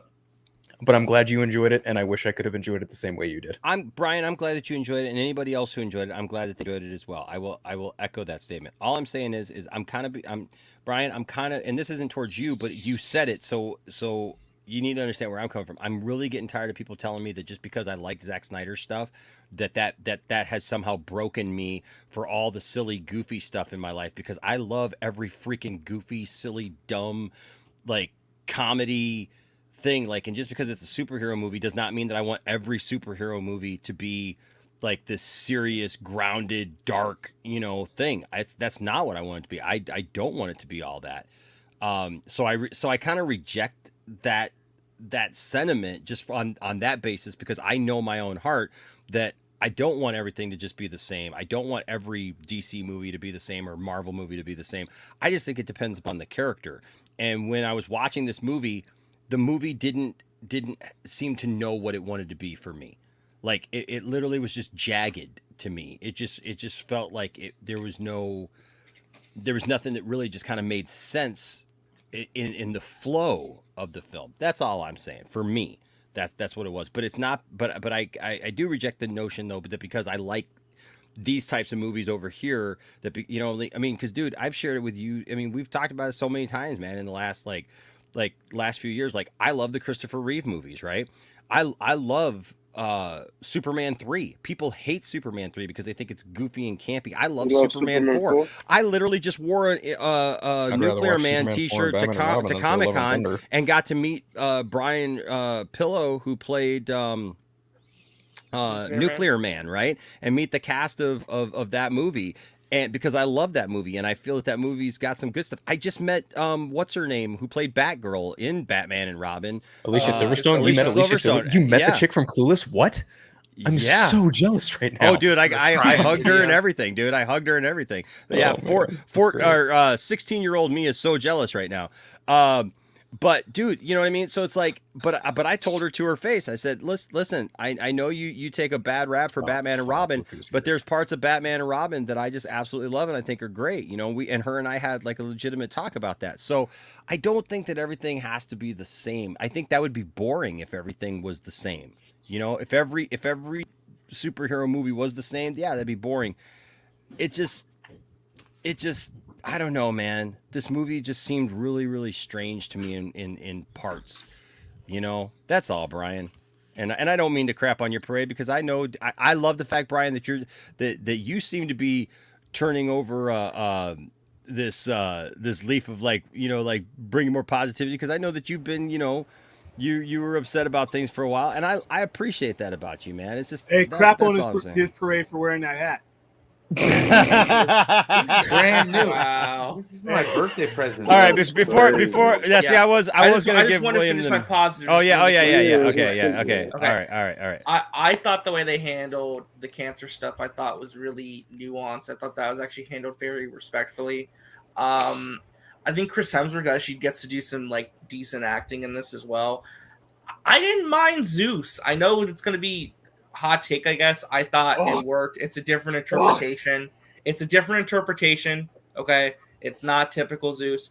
I thought the ending of the film, with the ending narration paired up with how the title is kind of like the meaning of the movie, I thought that was really well. The actual ending climax fight, I know some people don't like the way certain people were used, but I mean, again, I like the actual ending, the resolution of both Jane and Gore's story, how that ties into what happens at the end with the major character shift and what goes on with Thor afterward. And I love the post-credit scene. I thought the post-credit scene is actually really interesting. So, like I said, I liked the first post-credit scene, I think, to a point. The second one, I mean, I get why they put it in there. It's interesting. I mean, like, it's kind of more like a resolution sort of thing. I get why they put it in there. It's not necessarily like she was not good. Yeah. I mean, I know why they put it in there. I mean, we all know why they put it in there, because I mean, it's a great bookend, right? And I suppose. I mean, like I said, it's not perfect. it's just weird to me because I'm seeing like, and this is not like a slight against one, just like because I understand comedy subjective, some things that could have been done better in this movie, absolutely, but it's just weird to me seeing some of the reactions. It's like this is like the worst MCU movie ever. This is the MCU's Batman Robin. I'm like, I'm sorry, but there's been worse movies. I think Thor: The Dark World was worse than this. Arguably, Iron Man 2 and 3 were worse than this. I'm sorry, dude. I mean, like, there's been worse movies than this, at least in my opinion. I don't think There's this been is worse the Thor worst movies than this. Yeah, called Thor Ragnarok. Yeah, Thor Ragnarok is horrible. I like Thor Ragnarok personally, so yeah, A lot of people did. Not at all. Russell Crowe, though. The only reason love Russell Crowe. That's the worst 12 minutes of Russell Crowe I've seen on a big he screen. wasn't that bad. You made him sound. So you made He him really sound wasn't worse as bad. than He was. really wasn't as bad. I said that earlier. He wasn't as bad as I thought he was going to be. I'm not going to say he Well, was good good. luck. You gotta I'm see not him going to say he versus was good. Craven. I'm not going to say he was good. Craven. I'm not going to Just say saying. he was good in the role. I'm just going to Not say wrong. it wasn't as bad as I feared it was going to be. Can I say that? You know, Because I feared it was going to be a whole lot worse. The thing that bothers me about that portrayal in that role specifically, I can't. I'd have to get into some kind of spoilerific kind of take on it because there is just something that I just fundamentally do not disagree with that take of that version of that character. So can I? Marvel Zoo is different. No, it's not even the fact that it's Marvel. It's the fact that we're talking about a Greek god, and he has an Italian accent. And a tutu. Yeah. Greek, kind of.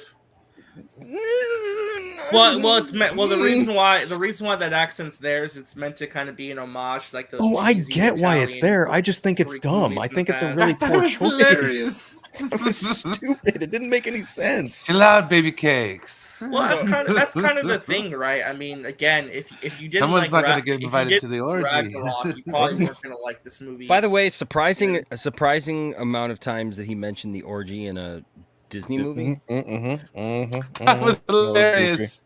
I thought that was kind of funny. I mean, again, it was great. And the nudity, a little bit surprised about that. Hey, Okay, Chris but real Hemsworth quick. asked, "Was I complaining?" No.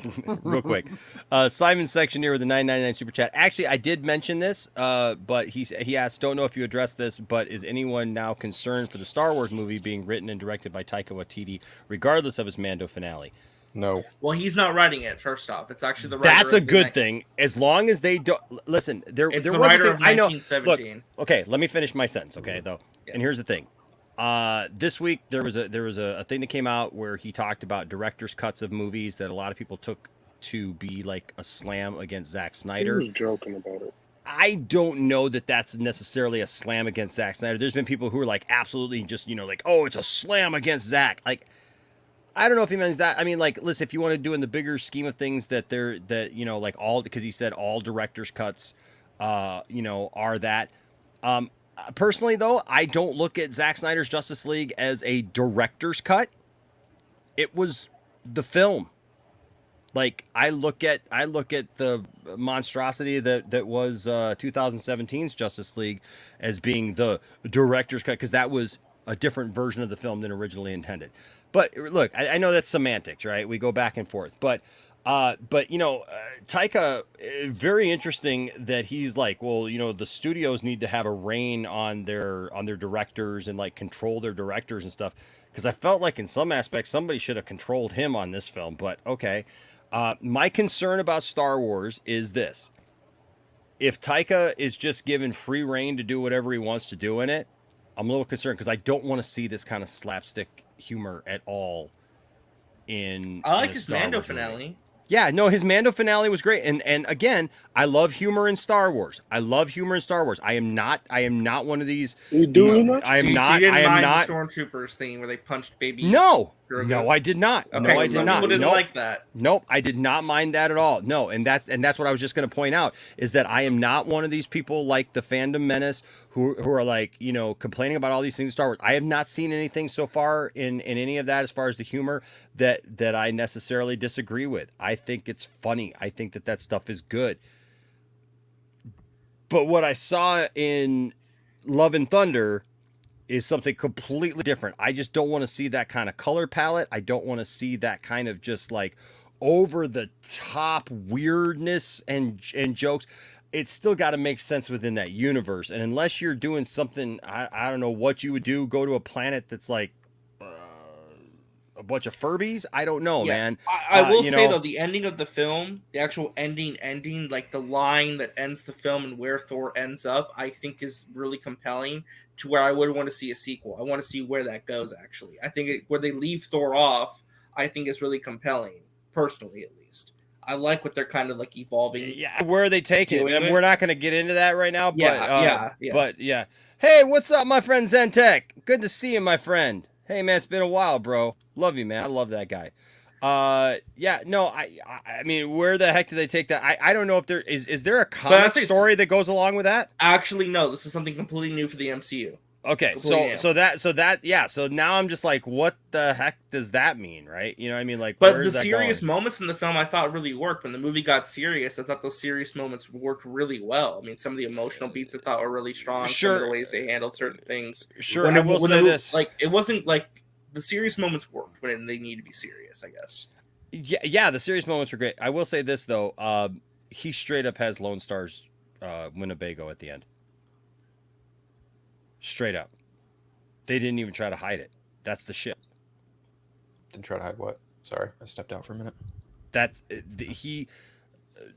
Thor has basically an updated version of the Winnebago from Space. Oh, yeah.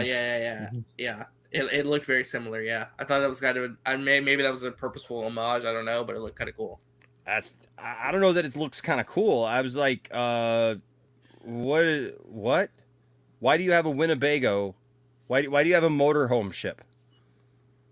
Why not? I don't know. It's weird. It's playing the home. Okay, so we've gone around. I'm guessing we can all. I mean, William's kind of given us a brief take. William, can you summarize real quick before we move on to Miss Marvel? Can you summarize quickly what you thought of the film? I gave it a 5 out of 5. It was leaps and bounds better than Ragnarok, but that was a low bar. You gave it a 5 out of 5? No, I 5 out of 10. I'm sorry. Oh, I was going to say a 5 out of 5. What? That's perfect. High praise. Like I said, it's the comedy balanced out the good, whereas with Ragnarok, it drowned it out. Any good that Ragnarok had, the slapstick stupidity, kind of like was drowned out. This was a little bit more balanced. I thought they could have used more time on certain characters, not necessarily a longer movie, but more time on things that actually mattered. Gore was great, and I thought I could relate to that character much in the way I related to the enemy in Black Panther. But like I said, there just wasn't enough of him, and the jokes were forced, and they weren't funny. When they did zero in on Chris Hemsworth, this is actually his best version of solo Thor that I've seen. So, like I said, better than Ragnarok, but that's like that wasn't hard to achieve. You can just have the opening credits, and you could have achieved that. But not a complete waste of time, though, at the same time. So 5 out of 10. Yeah, I gave it a 6. So what's up, Drav Walker? Dude, we got Zentek in here. We got Drav Walker. We got the Australian crew, man, coming in. My brother, how are you, man? I miss you, man. It's been a while since I've talked to Drav. So hey, man, I hope you're doing well, brother. Yes, we do have a member chat that we should get to here real quick. Let's pop this in here real quick. And that is from Saggy. And Saggy says, Brian, I want to mud wrestle you for charity. XOXOXO. Well, heck yeah, let's get her done. You name the place. You name the time. Vegas. All right. And of course, naked. Down. She says, a naked Brian is a good Brian. All right. Well, okay, sure. Here. Brian, I think she wants to rub your head. That's not weird. That's okay. I just shaved my top of my head. Wow, so it's nice and smooth. Staring into the skid. I'm going bald anyway, so I might as well just So covered all in mud. Now is it going to be mud or oil? Like that's a good question. Kind of. Lone Star dude is one of the main characters from Spaceballs, dude. Go watch Spaceballs, bro. Yes. All right. So then quickly, because I don't want to spend all night on it, and obviously we don't want to get into too many spoilers because it just came out. Sure, I know, but there's so much to talk about. Miss Marvel, finished Miss Marvel. Again, I will say this. I loved it. loved Miss Marvel. I was surprised by the show. I did not think I was going to like it at all. I did not think I was going to enjoy it. I didn't think it was going to be for me. I thought that I was going to pass on it, and that I was just going to be like, nope, not for me. And I'm telling you right now, phenomenal. I loved it. I thought it was great. I loved the silliness of it. I loved the lightness of it.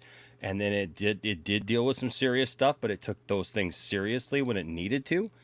And I give it a 5 out of 5, 10 out of 10, whatever scale you want to do it. I thought it was excellent. I thought every bit of it was excellent. Wow. And so, yeah. And so how about that ending? I really though? enjoyed it. It's so, you know what? I really don't care about the ending. Everybody's like talking about that post credit scene. I really just I'm talking about the other one. The post credit scene, I think, the is one kinda obvious, that but- Bruno the thing that Bruno says. That he what? Oh, did you not catch It's that? really hard to bring that up without spoiling it. Yeah, put it in the chat. Maybe I'm just not thinking about what you're Yeah, saying. you don't wanna blurt put it it in the out so private people chat. haven't Put it in the seen it. private chat. Put it in the private chat. Because I just watched it, so but then we jumped in here. So hold on a second. Oh no, yes. Da-da-da-da-da-da. Yes, and yes. So, by the way, second use of that theme here. William, you know that show is popular. Stop hating.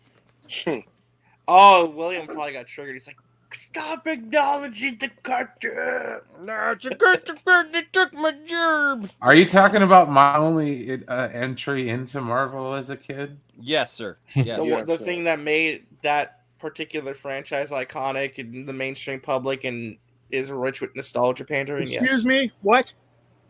I'm not going to get into that because I can't get into that because You're going to make me vomit in my mouth. If you're gonna nostalgia pander to somebody about the 90s, No, I'm saying like your that. guy. Like that's how Okay. you nostalgia pander with X-Men. It's that damn cartoon because it works. Chris Claremont is rolling in his grave right now. I think Good for him. I think William this might be what William thinks. Anus is a useful thing indeed. The anus gives relief in time of need. We all have an anus, so no matter what you've heard, remember that anus is the proper word. That was the song that we all just listened to. It was the sequel, dude. It was the next top hit after his original hit. This one. Anus is what boys have down in front. Damn. Wow. That's the masterpiece sequel, I'll tell you that. Ooh. My God. I hope that guy's okay. Oh, good to hear. Drav says, "Yeah, I'm good, mate. Been hectic, busy, but seen a few glimpses of your stream and your sermons. Thank you, man." Says, Miss Marvel was surprisingly good. The show ran like Spidey into the Spider-Verse.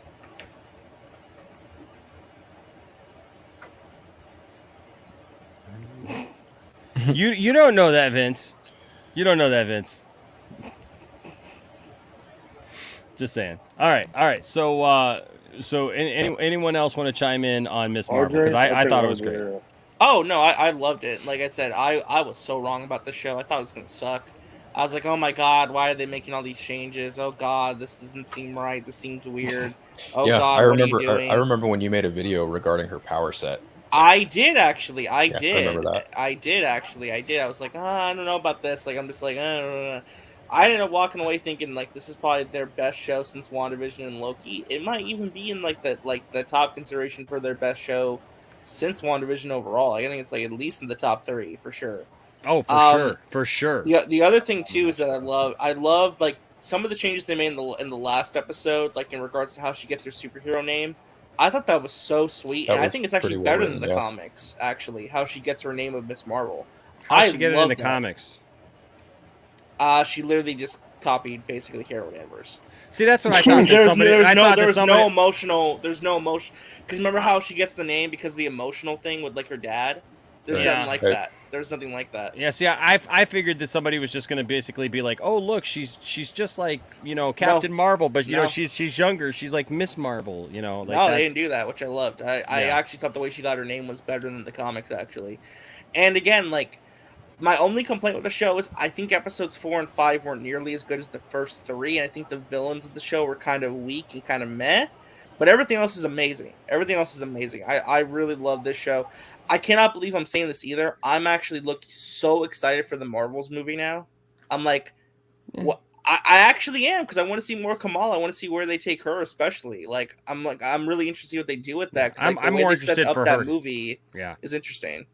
Yeah, I'm interested to see her interact with Captain Marvel as well as Photon Monica. Is it Monica or Maria? I think it's Monica. Yeah, Monica. Yeah, Monica. Yeah, she was in WandaVision. Yeah, and like the ending has so many ramifications going forward. It's like I can't even get into it, but it's like the ending I think is like such a huge deal going forward. It's gonna be really interesting to see how that all plays out.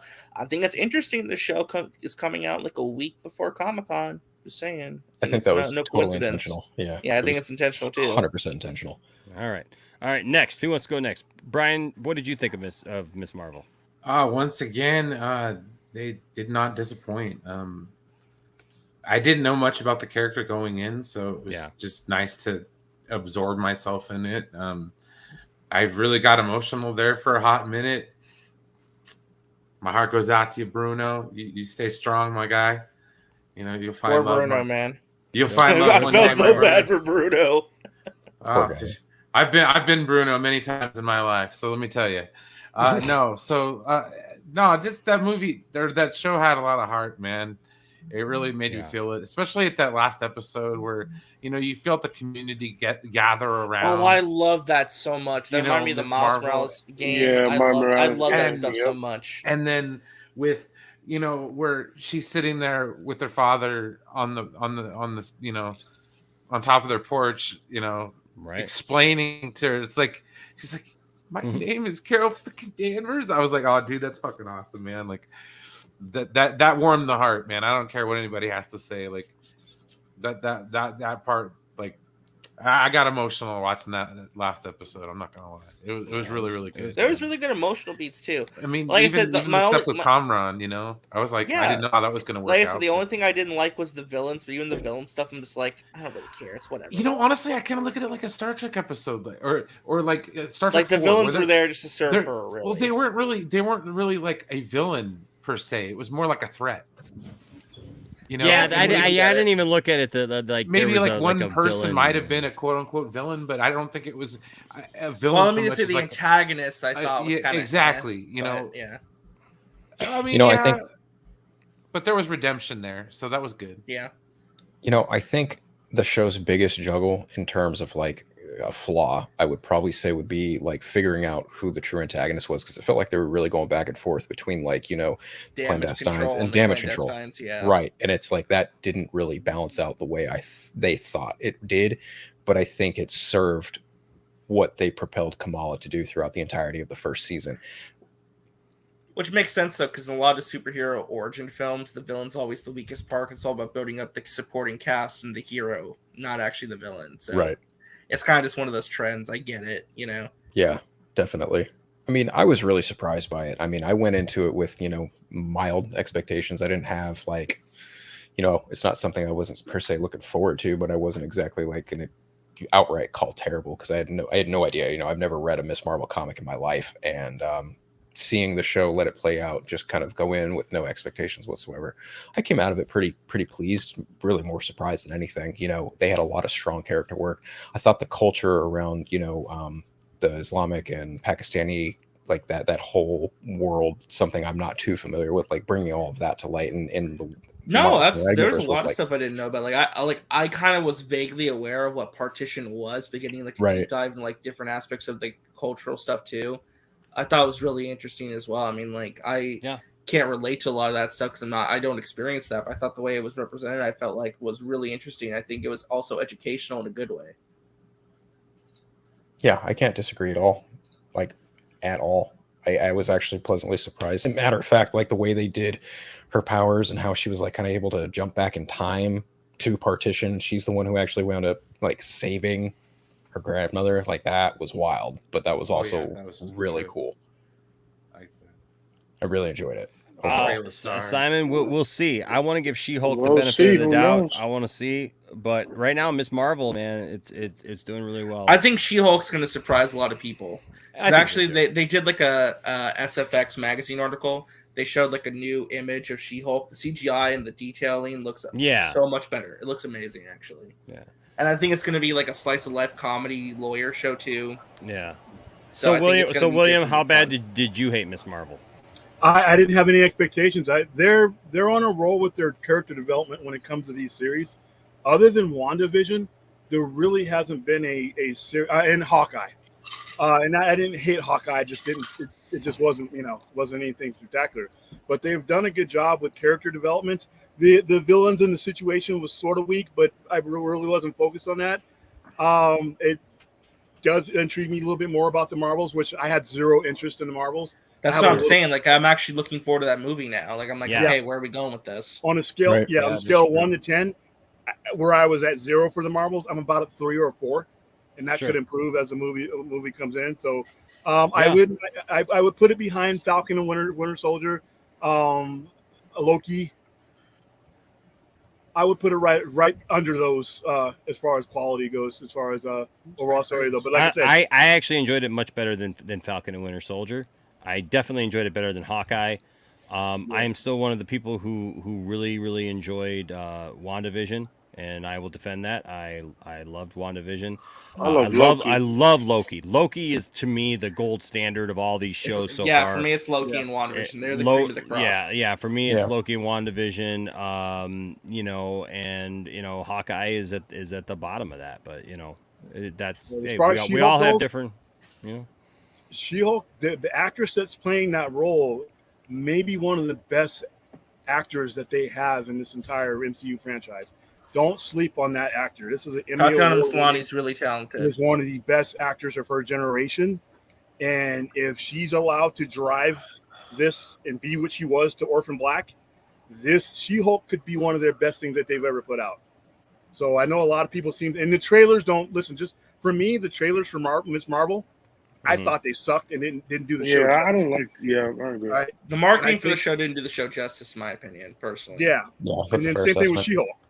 But that actress, man, trust me. If you haven't watched, the way and I don't want to sidetrack too much, but some of her comments in that interview are really interesting. Like, she almost didn't want to join the MCU until she got on board with tell me the direction this character is going and why I should invest in this character.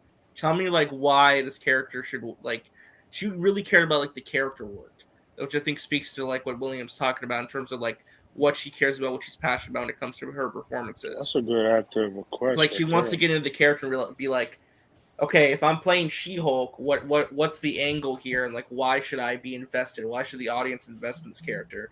Give me the pitch, right? Yeah. Andrew, come down in the shop, please. Jesus Christ. For Miss Marvel. Before you do that, I want to give Brian a shout out. Brian's going to be leaving us, and but we love Brian, and we're always thankful for Brian being here. And Brian, you rock. Can you tell everybody where they can find you, sir? Well, hell, you can find me here on Mondays. 5:00 Pacific Standard Time. It might be a little bit later if I have to work Mondays, but I'll let you know. Yeah, pretty much here. And then my channel is Brian Master of None. Been doing a little bit more over there every now and again, especially if there's no MME or anything, so I can have something to do that night. Yeah. Just come by, hang out. Yeah, pretty chill streams. Yeah. We love Brian. Brian hosting his show over here on Monday nights, man, doing a great job. Loved Star Wars, obviously, but loved Star Trek. And yeah, man. Forward. And then I'm here Fridays, and then I'm here Saturdays. I'm here with William sometimes, and then we don't have Star Trek content, man. So not this week. We still got to talk about the finale because it was too soon to talk about it on Friday. A lot of people still haven't watched it since it did at midnight. Now everybody has had a chance. I was like, crap. So yeah, true that. I'll be by Wednesday or Friday. So All right, Brian. Love you. Hey, everybody say goodbye to Brian. Deuce. Bye, Brian. Bye, Brian. Later, y'all. Oh, you're playing that music. I was like, where's it coming from? I was like, there's like this weird like techno song. I was like, I love the fact that StreamYard now allows us to yeah, you can upload your own upload our background. music. We still can't bring up member chats. Still can't bring up member chats, but we can do that. So, all right. Did everybody get in their thoughts on Miss Marvel? No, not me. Oh, okay, that's right. Okay, go ahead. Not the trash man. No, take out the trash. Tell us what you Oh my god! No, I love Miss Marvel. Her friends was great. I love the parents, and the parents and stuff like that, and all the stuff. I did up the post credits, and I was like, okay, it makes sense for her. She ain't gonna spoil it, but Bruno telling her that, and then the X-Men song playing was great, and it was amazing. I overall love the show. I'll give it like a 9 out of 10. Cool. This is my top 3 Marvel shows for sure. All right. Yeah, I thought it was really good. So, we're gonna move along because I don't want to be here too much later. I gotta take Tiffany to work. My car is in the shop right now, so we're down to 1 car, so I gotta do that. But I got 3 stories here to go through, and I think rapid fire. We'll go rapid fire through these. First of all, in DC news, well, Batgirl. Dear God. By the way, same directors as Miss Marvel. Correct. For the first pilot one, I think. Miss Marvel pilot and finale. It's the same director. Same directors also did Bad Boys for Life. Yep. Really excited to see what they do with this. Actually, I think they're really great directors. They mentioned recently that they shot and edited it like an Edgar Wright film. So I know that makes me so excited. Actually, I'm very curious to see how that pans out. Yeah. Enosh, John Campia. Will it be? Must be a subscriber from him. Hey. Jesvin, John Campia graced us with his presence the other night, and also featured us. It's very nice. That's very nice what he said. Thank you, man. Thank you, Jesvin. I appreciate it, man. I really appreciate it. Feeling ecstatic for you, the crew, and the channel, dude. You're awesome, man. Thank you so much, man. Thank you so much for that. And that's really what that's about, right? Is and I kind of touched on it earlier, but because he brought it up, I will just say this: like this ain't about this ain't about like internet clout. This ain't about like all this nonsense back and forth about this, and like people talking about the people that we know, because John Campia didn't just hit up Poindexter Lounge. He hit up a couple other places of people that we know. Dude, he hit up a channel with like 20 subs and only 3 people watching. Right. So there's people like going on about how like, oh yeah, they're now on John Campia's payroll, and John Campia's in Warner Brothers back pocket and stuff. Like, it's like, dude, listen, why does it matter to everybody that other people have an opinion that's different than theirs? I mean, I don't get it, man. It's just like the people literally this week on their stream saying that I didn't roll with Zack Snyder back in the day, which literally I have loved Zack Snyder's stuff ever since Zack Snyder started doing stuff. I loved Watchmen. I loved Man of Steel more than life itself. I literally lost an actual real friend in real life over Batman v Superman because he had the issue and did not like Batman v Superman and has not talked to me since Batman v Superman came out. I've loved his universe and everything. And so I don't know what more, like, I don't have anything more to prove to anybody. I've got the receipts for everything, man. But because I said that I wish that Dick Grayson would have been alive still in Zach's world, that apparently landed me in trouble and hot water with people. So whatever, man. Like, but in the fact, like, John Campia stops by. John Campia, if we're being honest, John Campia is the reason why most movie YouTubers are even around now. He started all of it, man. And so yeah, it's a blessing. It's a blessing. All right. Also, fuck the Inhumans. Thank you.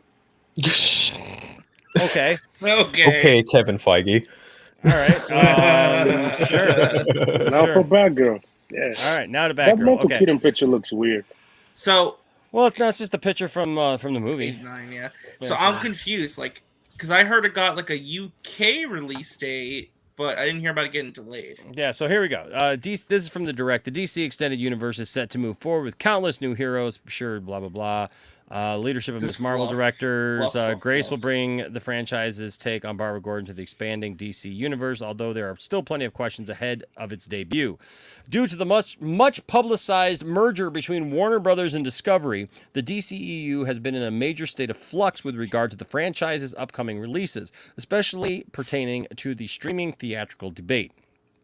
For being another movie that will bring back Michael Keaton's Batman alongside Batgirl, the movie has largely flown under the radar, leading many to wonder what the deal is with its upcoming release. Batgirl never came with an official release date, but reports indicated that it would arrive on HBO Max before 2022 came to an end, alongside both Black Adam and Shazam: Fury of the Gods. Remember that whole thing? 2022 was the year of DC, man. It was going to be there. They did that whole giant trailer and all that. Now we're lucky that we're lucky we're even getting a movie. So okay, so now thanks to the latest news surrounding this unique outing, the entire plan could be changing more than anybody expected. The release of typical day in DC land. Yeah, the release for Warner Brothers Batgirl appears to have been delayed until 2023 instead of coming out before the end of this year. Which makes sense. Yeah, because depending on where they put Flash, it would seem like they would have to come up. I mean, unless the story is that she's in Keaton's universe, and this is all before the Flash finds him, and maybe this is a precursor to. Oh, so it's not set in the main continuity. It's set in Keaton's world. Yeah. What if I don't think that's the case, though. I don't think so that's either. The case, but... Or I don't think it was the original plan for it, but they could have. How about J.K. Simmons? They could have made some changes. Well, I think the J.K. Simmons thing, though, dude, is just because the guy from the original movies just could, he's absolutely. Dead. Yeah, he's passed away, I think. Yeah, he's passed away. Yeah, he passed away a while ago. Yeah, so, okay. Even Alfred. Yeah, so the report stems from an updated release schedule sent out by Warner Brothers to the UK press, listing Batgirl under a section named 2023 Theatrical Releases that indicates that the film will head to the UK theaters next year. Take, it should be released in theaters everywhere. I think it should not be streamed. I don't know about that. Well, they're not saying, though, here that it's not. That's the point. It's only released in the UK because they don't have HBO Max, I think. No, still. that's not what it says though. That's reading into, because it just says that it's in a thing called 2023 theatrical releases that was sent to the UK press. So it just indicates that the film will head to the UK theaters next year, but it doesn't give a date, and it doesn't say that it's not going to come to theaters here. It's just that it got released there. It's a 2023 theatrical release. This comes after previous reports suggested that Warner Brothers was reconsidering its release strategy and thinking about moving all of its movies to purely theatrical debuts. Special thanks to Batgirl Movie News Twitter account, so you can follow here.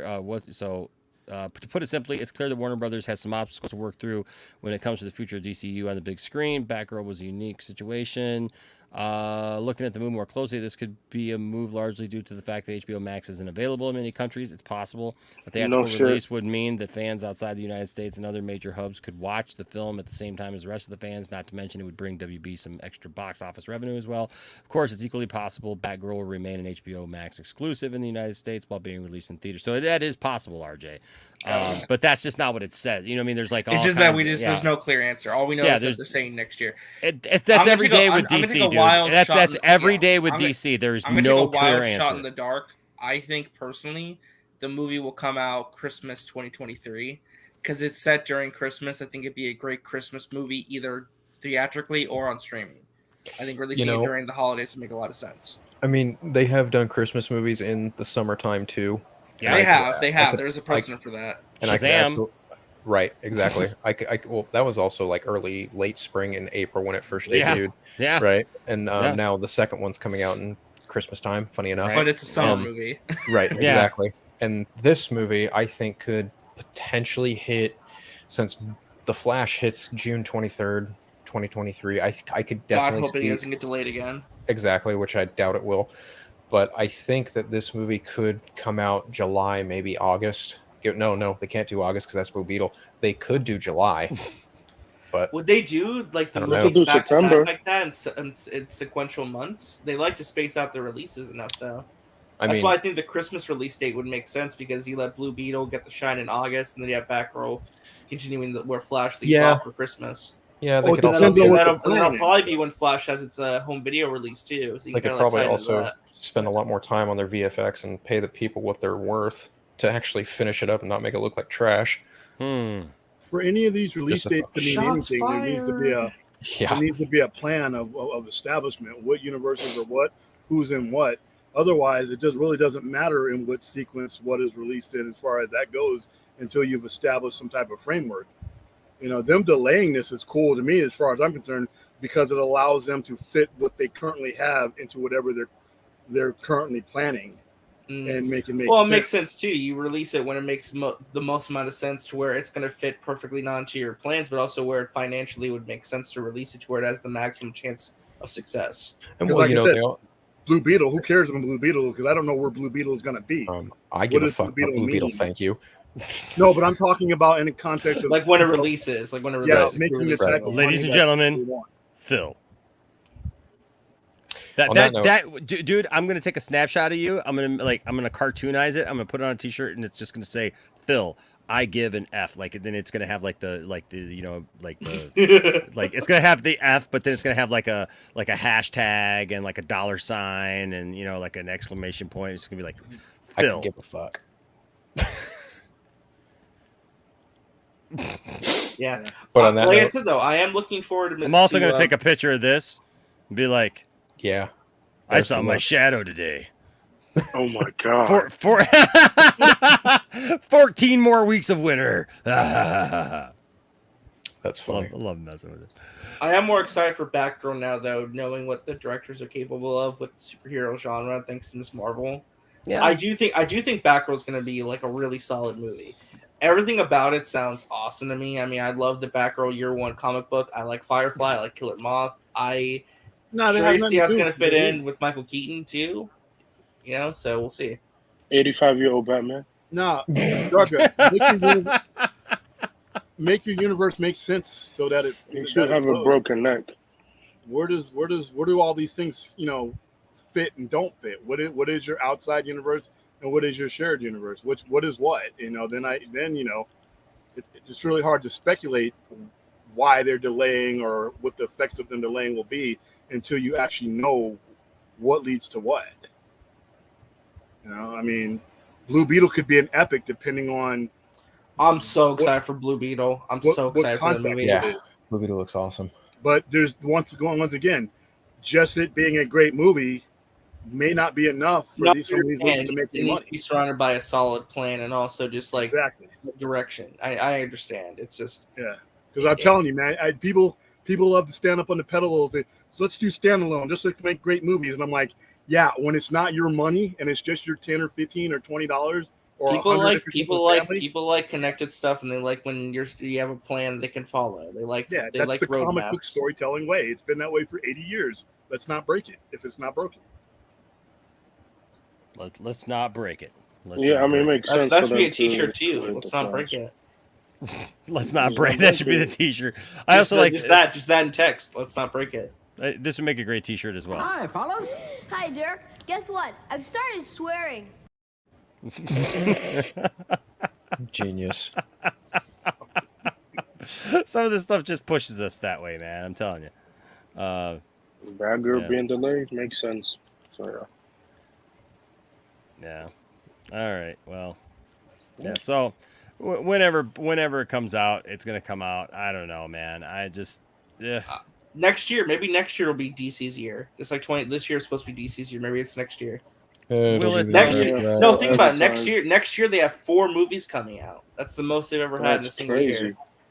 For now, yeah.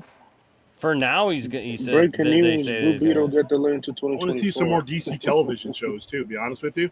Yeah, I do. Because while there's not movies on our big screen, we can still be building characters and building framework, and getting people. It's like I said, Miss Marvel got you just a little bit more excited about the Marvels.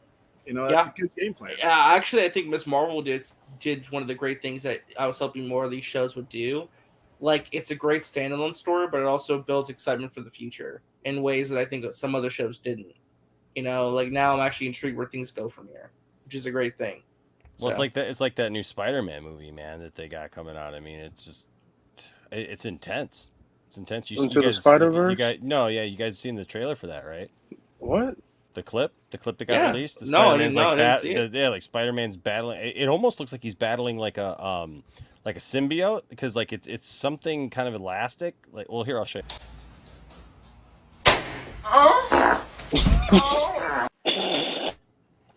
Intense, What the man. hell? Intense. Just absolutely intense. Just saying. You're killing me. If Peter Parker faces the fish man. Oh, he got knocked out. What Craven's probably gonna be. Yep. Dude, I when saw this animals movie attack, Morbius. man. When animals attack, I'm just telling you, it's crazy. It's crazy. So, all right. So yeah, we'll see how it goes. We'll see how it goes. You know, if it comes out in time, it does. You know, but yeah, who Shall knows? see. Who knows? But Phil, it appears you have to get some sleep. I do. feel I you. have work in the morning, so I feel you, bro. I feel you. yeah. So It's been thank fun you. though. It's been a lot of fun. It's always good having you on, Phil. Always appreciate you spending some time with us here in the lounge. Here, let me give you some walking music. Shall I? Let's see, which one is this one? I think it's this one. Hold How on. much background music do you have uploaded now? Oh, A lot. I'm getting it. I'm getting it, man. Oh, that's perfect.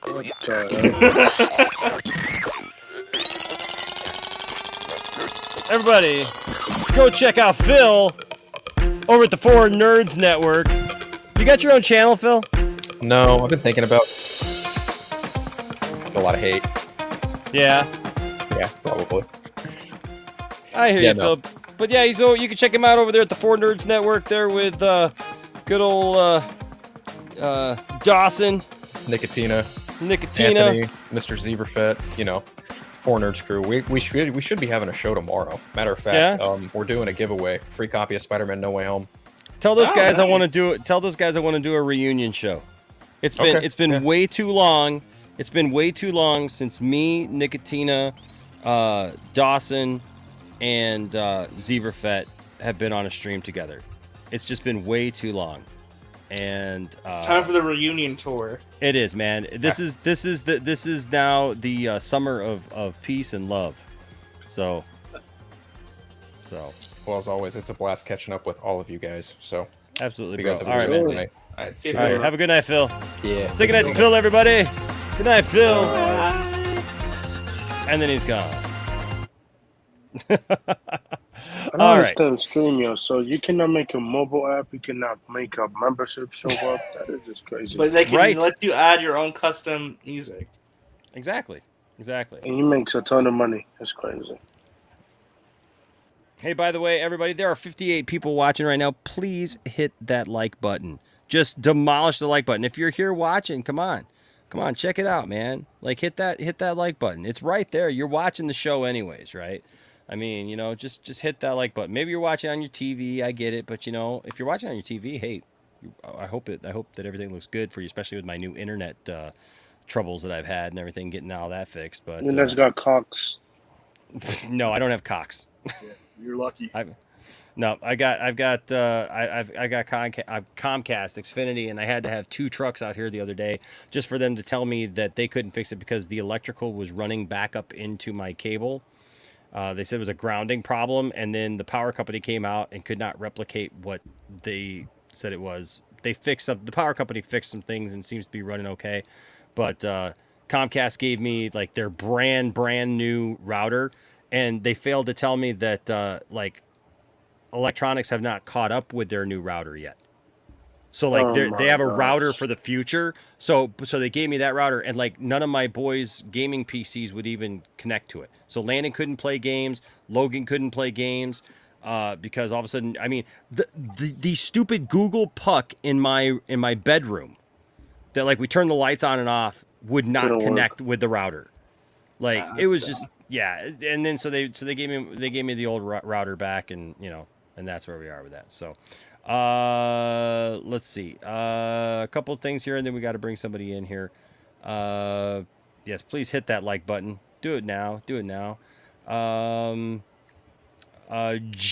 GZDR Forever. So you got a lot of you got some spoilers in there. They're on Twitch. So I'm just reading the comment here. Yeah. No, I see your point. I see your point for sure. I see your point. We did hear William's thoughts on Love and Thunder. I think you came late, buddy. Yeah, he definitely made his points on Love and Love Thunder. it, and he's like, have you tried unplugging it? Yeah, right. Have you tried unplugging? Oh, dude, they told me that over and over again. They told me like that was my whole point was I'm not unplugging it anymore. Like I'm not gonna do it anymore. They tried to cancel all three. I had them out 3 times in the space of a week, RJ, and all 3 times the day before and the day of, they called me 8 times trying to get me to cancel my appointment. Crazy. But you know who never cancels her appointment with me? Girl. Saggy? She's always there when she says she's gonna be there. That's right. That's right. She ain't going nowhere, folks. When she tells you something, you can know it. You can know it's gonna happen. And so she is with us again tonight. It's been a while since this young lady has been on the show. I'm trying to find just the right drop for her to get the drop in here. Oh, I think I found it. Are you ready? Ladies and gentlemen, Saggy Melons. It's not that bad in there. It's it's constricting. I want it in my stomach. I want it in me, not on me. Whoa, hey now. What's up, Miss Melons? Really? Sorry, those clips are in like the Hall of Fame. It's like that horrible video you made of me where you photoshopped my lips moving when I never moved them. And my face. Oh, we got that contorted. too. We got that too. No, you don't have to play it. I was just bringing it up as an example, but yeah. Oh, you want me to bring it up as an example? No, I said you don't have to bring it up as a no. I mean, we got this one. Well, you can't go wrong with a good cream pie. I wasn't wrong. But then there's all Somebody come get her, she's dancing like a stripper. Hey, somebody come get her, she dancing like a stripper. So that's why I don't feel bad for you, Saggy. That's why I never feel bad for you. You don't know how close you made got for that being on IMAX in December, RJ. I was so close to putting that on the screen. No, you weren't. You're lying. Oh, dude, if you did that, you would have had to record that, dude. That would have been absolutely freaking I hilarious. think he would have got up and left. I actually think he I would would have. I don't care when I got to see Spider-Man early. I would have left. Yeah, he was I just want RJ to all your fault, know. Saggy. I just want you to know you're just lucky. I want you to put it in my. What? Yes, that too. I'm just saying, RJ's lucky we're on the Poindexter Lounge. That's all I'm gonna say. Whoa! Shit my pants. I did shit my pants that one time on the stream. Yeah, I totally did. Shipped him? Where'd you ship him to? No shit. Yes, I shipped my pants. I shipped them Shit my pants. to. Right here? Shit my pants, you're kidding. You can ship your pants right here. Yes, you can. Oh. By the way, thank you, watcher. Maska Shy made my picture. Amazing, talented artist, Maska Shy. I love him. Yeah, Matt. Oh, dude, Alessandro is awesome. He's absolutely amazing. What's up, Tony? I love him. Oh my God, Tony's alive? Yeah, look at her. I haven't heard from Tony in a while, man. Look at more Tony. active lately. Last couple streams. I thought Tony? like Tony just disappeared. I thought he got like Thanos snapped or something. Welcome back. You're welcome back from the snap. So here's an interesting thing. He says, because I'll bring this back real quick before we go on to the next thing. Do the panel think that Taika was making fun of religion when he had the dialogue with Gore and the first god? Gore said he was asking for help for his daughter, and the god said, "We hear the people's prayers, we just ignore them and look forward to you worshiping us. Are you guys religious? Do you think going to church and praying is a waste of time, or should we make our own path?" Whoa. I seen that. That's shit. probably a better question. Oh boy. That's a better question than enough. Trying to say really quickly before you chime in, because I don't have much to say. I would just say it fits the character. That's what the character's all about in the comics. Yeah. I think they handled it with nuance. They kind of like, it's not like I think making fun of religion. I think it's more so raising interesting questions about faith and like vengeance and other stuff like that. I don't think it's meant to be an insult towards any particular religion. I don't think that was the goal of what they did. No. Okay. So, so you may not know this. I am actually a pastor. Besides doing this, What? Yes, I am that pastor. I am that pastor. No, I am a pastor, and so I have a different take on some things. Sometimes I'm not like overly preachy. If you're new to the channel, you're welcome. And like that's just what we do. We actually broadcast my church services on Sundays here. We have our own channel, but we've got quite a following here, so we do that. So I'll be honest with you. Like I'm the type of person. I poke fun at religion because I think that religion a lot of times is full of crap. I think that religious people, a lot of times they take themselves way too seriously, and not that we shouldn't take our faith seriously, but that we take You can't say that. that we take silly stuff way too seriously, and we overdo things, and we stuff like this. I don't think that he was making fun of religion. But I think when you're dealing with gods, you're talking about, in this movie, there's the idea that all these gods actually exist, right?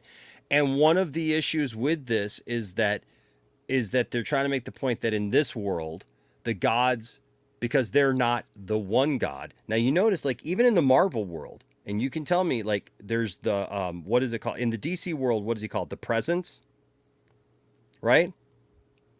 Something like that, yeah. Yeah. Something So like in the that, DC yeah. world, God and Satan exist in DC, and God exists in God, the creator of all things, not demigods or like, gods, lowercase g. We're talking God, creator of all things. That character actually exists in that world. You notice they didn't put that God in there. They did, I feel, made a reference to Jesus. Because did you notice the line about a carpenter god? Yes, they did. That was the joke. Yeah. That was the joke. So I get that. But there are Christian denominations and sects that don't believe that Jesus was God. They don't believe in the deity of God, right? So like they would consider him, a lower god or whatever. But I would just say this. I would just say that I don't think that praying is a waste of time. I don't get my faith practices from a movie. You know what I mean? Like I don't get like what I should do from a Marvel movie or any other movie for that matter. If it's faith based or whatever, I don't base my faith and my belief systems on that. I base my faith on my faith about, when I read the Bible and when I study the Bible and, and what I believe that it reveals to me. So I don't know. I mean, when it comes to like, gods or these, what it's talking about in the movie, it is what it is. And in there it's showing that a lot of them have become corrupt and, have these issues. And that's one of the points that Thor tries to make, is that they need to get that back together, and they need to actually care for it, because in that it shows that all these different gods represent all these different people on all these different planets and whatnot, and that they need to pay attention to them once again. So that's an interesting question. That's why I thought it was an interesting question. If I may, to add to that, I was raised Baptist, which is a section of Christianity.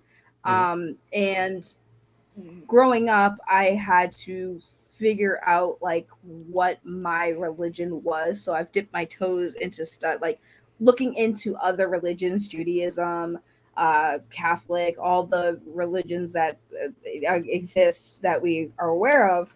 And one thing I discovered during my search is like a lot of the religions, if you actually read their scriptures, it has a lot of similarities, and a lot of the names are just different, and the stories are a little different, but for the most part, they have a lot of similar stories in each religion's scripture, which is very fascinating. I am more now spiritual, meaning I feel I have a relationship, not a religion. I think for that question where you said, is praying a waste of time? Well, it depends. Like, discover yourself, like research it, see what fits for you, because at the end of the day, I always say, like, I'm not preachy, but when I have these discussions about religion, even to atheists, I'm like, listen, your relationship with God is between you and God. Whether you have one or not, that is between you and our maker. And if you want to self-discover, you want to do like I did and research different religions that might be more suited to what you feel morally or how your life is, then go for it. But I don't think it's a waste of time. I think it's whatever you feel you need for yourself. I think that some religions do help people. Having faith never hurts. And that's just something. And as far as the movie, because I didn't see it, but I know when it comes to like Thor being a god and stuff, I do like the lore.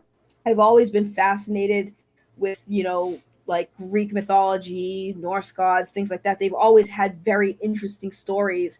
And that's why I've always was drawn to them. Every time in school, everything else in school that we paid attention to, I get bored, history and stuff. But when we get to Greek mythology, I'm all about it.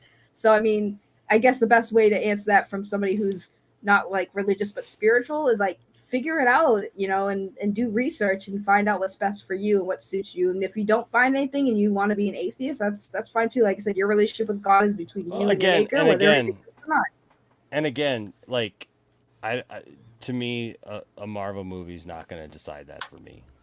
Like I'm right. Gonna, like you said, you gotta research it out yourself and figure out what works best for you. You know what works best for me? Really, and I thank you, watcher. Yes, Marvel, the character is the one above all. That's what I was looking for. The one above all is in the Marvel books, and in DC it is the presence. But what works for me is this guy right here, ladies and gentlemen, all the way from Canada.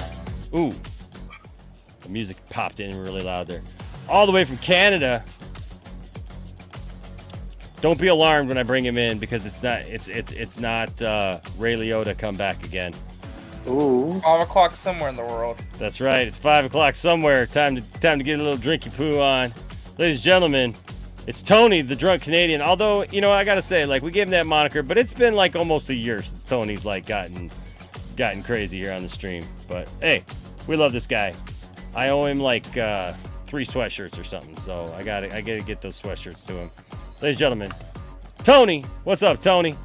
Hey, what's up, Tony? Hey, everybody. Tony! You're alive, bro. I am alive. It's a long time. I know. It's a lot going on here. I work a lot, so I don't get time to... So, Tony. Yes. So, what's it like when you get snapped by Thanos? Like, what's it like on the other side? It's a lot of work on the other side. Let's just say that. Okay, well, I'm glad you're back. I'm glad you're back. All right, so we got 2 topics left, and then we'll see where the night goes. But I do have to get up in the morning because I got to take Tiffany to work. But who knows? Maybe William will take over the show when I'm done. Okay, so that being said, I forgot. I have a member chat that I need to hit here. And this is Anthony Beltre's member chat. It says Enosh will call Black Adam a masterpiece. Oof. If it is a masterpiece, I will call it a masterpiece, Anthony. It won't be. It won't be. I think it'll be fine. I mean, I'm not saying. Listen, I think it'll be. I think it'll be fine, but a masterpiece, that's a stretch. Give me more Shazam. It's gonna be a good. It'll be a decent movie because it's The Rock, but it's not gonna be a masterpiece. Yeah, I'm not. It really doesn't need to be. It just needs to be a jumping off point for whatever they're going to do. It's a big commercial for. I'm guessing you said a jumping off. Black Adam I'm guessing you said a jumping off piece, right? Is that what you said? No, I agree with William 100%. Yeah, he kind of like went out there for a second. Okay, so this was a fun one. This is a fun one. Why did the Russo brothers, the Avengers Endgame directors, nerf the Hulk? Oh, I heard about this. They had a funny response. Yes. Really funny response. They nerfed the Hulk. We've talked about many times on this very broadcast about how, like, my disappointment, at least, and many other people's disappointment with the way the Hulk has been ended up being portrayed in the MCU. I feel like the Hulk has just gotten the short end of the stick in many ways. Like, I don't have a problem with him getting to Professor Hulk, but the fact that we went from Rage Hulk to like semi-Rage Hulk to the next time he's just Professor Hulk and there's no explanation. Like, they literally don't even get into it. They're just like, accept it, we did it, we don't even want to talk about it, we're not going to actually give Hulk a story. It's just there, and now he looks like this over here, where he's like the Hulk has to wear glasses now and sweatshirts, and I get it. It's kind of part of the story, but at the same time, we haven't even seen the story. It's just like he just showed up like that, and honestly, they've made the Hulk freaking boring. The Hulk is boring. Listen, they had to give him the Ally McBeal treatment.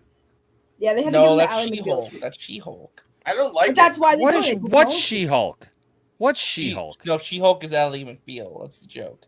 Yeah. Well, they've turned him into Ally McBeal, dude. Like seriously, like, I'm sorry. This is they've annoyed me with Hulk, man. Like, listen, after having to watch the Hulk movie. Remember the Hulk movie and how bad that was before the the Universal Eric movie, Bana right? one? Well, yeah, the Eric Bana movie was awful. Okay. Yeah. And so you got the Eric Bana movie. Now you finally got a version of the Hulk that is respected, that people actually love, that people are enjoying. They're enjoying this Hulk. You literally you got the whole thing, hey, the sun's going down, big fella. Like, you got this whole thing. And even when they started, like, in Thor Ragnarok, to bring Hulk around to being a little bit smarter or whatnot, where he could talk, I was on board. But they have literally just destroyed this character now to me. Like, he's boring, he's She-Hulk bland. Fix it. I think it's gonna fix it a little bit. What do you think's gonna fix it? I think She-Hulk's gonna fix it. You think She-Hulk's gonna fix it? Because all I've seen in the trailer for She-Hulk right now is more of the same. Yeah, but the trailers for these shows have been abysmal, though. So maybe. Yeah. The only thing I'm going to disagree with Enosh on is the fact that I did not like it when they made Hulk talk. And so I'm like, dude, the whole premise of Hulk is when he becomes the Hulk, he is just anger and destruction. That is the Hulk. Making him talk and be smart is like, I get you want to incorporate Bruce Banner, maybe give Mark Ruffalo a little bit more to do and be the Hulk on screen most of the time, but it's like, that is the freaking Hulk, dude. Like, I'm sorry, but that is the Hulk. But I could deal with the broken English thing from Ragnarok. Where he's kind of talking, cool, but but it's like that rage is still there and he's still a fighter, and stuff. I mean, what they did to him in Endgame, where he's just like in the suit. He's not even wanting to fight when they have to go back in time and everything, and he's just like, like, I can't be bothered with fighting. The animated Ragnarok was probably a better balance of the Hulk talking and being somewhat smarter, because he wasn't like talking like he was Bruce Banner. He was talking like he was the Hulk, and that's why it worked in the Ragnarok animated movie. But like in Ragnarok, the live action, it was just like, no. Real quick here, H Bart's with $5 super chat says, "Hey Inush, our party is next Saturday. Let me know if you can make it. Also Yoda. Hey bro, I wish I could make it. It's July 23rd. That's my grandmother's birthday, and I plan on doing something with my family that day. And then also I have friends who have an event because they're getting married, and so unfortunately I will not be able to make that party, but I will definitely be there in spirit, because man, this guy H Bart's, man, his family throws quite a party, and I'll be missing that authentic Mexican cuisine for sure. Stop it, H $2 Bart. super chat. He says, ever heard of Clue Hole's own Hulk? What is that? H Bart just wants Arby's. That's what it is. Let's be real. Ever heard of Clue Hull's own Hulk? I don't know no clue what he's trying to say, bro. Yeah. It's what is that? Is that Gazder? Or How would you pronounce that? Geezer, Jeezy forever. Oh, he meant Hulk owned Hulk. Owned Hulk. But I agree with you. What is that? I don't know. Something forever. Yeah, it's something forever. But anyway, I'm sorry. I'm getting that wrong, man. But since Thanos beat his ass and made him scared. Good. Yeah. He should have. Yeah, but like my God, like I just can we get some Hulk back, like that actually cares and can actually fight, man? The one blueprint, the one blueprint that they really should use is the and I hate to go back to the 70s and 80s, but the TV show with the Bill Bixby, they did it perfectly because they gave you Banner, but they also gave you the Rage. And the reason why the Rage Hulk is most appealing to people is what leads to the Rage Hulk to begin with. It's a sort of psychosis. He put all that rage in a part of his mind that Bruce Banner never had the courage to deal with, and it manifested himself in the Hulk's rage. So the character loses its edge when both characters become one, because it's not Bruce Banner going to that safe space that becomes a Hulk. The TV show actually balanced that perfectly between Lou Ferrigno and Bill Bixby, because you got that rage, but you also got the human side. And they really haven't done that in the movies to the point where... Well, the reason why I feel like She-Hulk might improve things a little bit is because, one, you're introducing a new Hulk character. You're going to kind of explore more of the mythology of Hulk that we've kind of been missing lately a little bit. Plus, two, it's been rumored, so I want to clarify, it's just a rumor.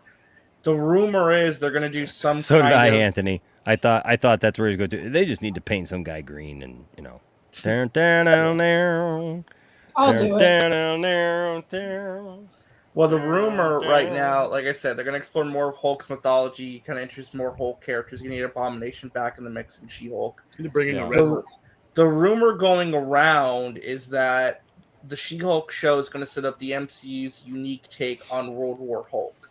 Like, they're going to finally start doing more Hulk solo stories with Bruce Banner again. And World War Hulk, some kind of version of it, is next in the pipeline after She-Hulk. I just want to say that pull that story off, even if it's a loose adaptation. World War Hulk supposedly the rumor is that Hulk is going to leave Earth, and he's going to find out that he had a son, which is Scar, right? And it's going to lead into some kind of, like, not the exact World War Hulk storyline, but something called World War Hulk that'll be kind of like an amalgamation of some stuff from it. So he does. We'll see. I just want to say that if I ever saw Enosh hitchhiking, I would pull over and ask him how much. Wow, RJ. Where did that come from? The fact that Enosh just did a you wanted to hitchhiking mud thing. wrestle Brian, so what do you think? I'm still waiting for him to answer how much. I mean, at least 250. I don't know if you're I don't know if you're humming to the comment you have on screen or if you're humming to like setting a price, because I'm very confused. OnlyFans. Like, he's not even asking me for what. He's just gonna come up with a number. Yeah, I mean, like, are you asking for something specific? Just how much? Now we're getting into details like that could probably break laws. Number 2, or do you want the special? Solicitation, online solicitation. Huh. Listen, I'll take the Supremium wash with the wax, thank you. Wow. Moist, wet.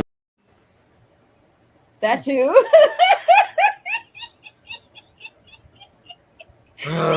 Never mind. Once when I was 7 years old, I sat on a banana. And of course, that changed my life.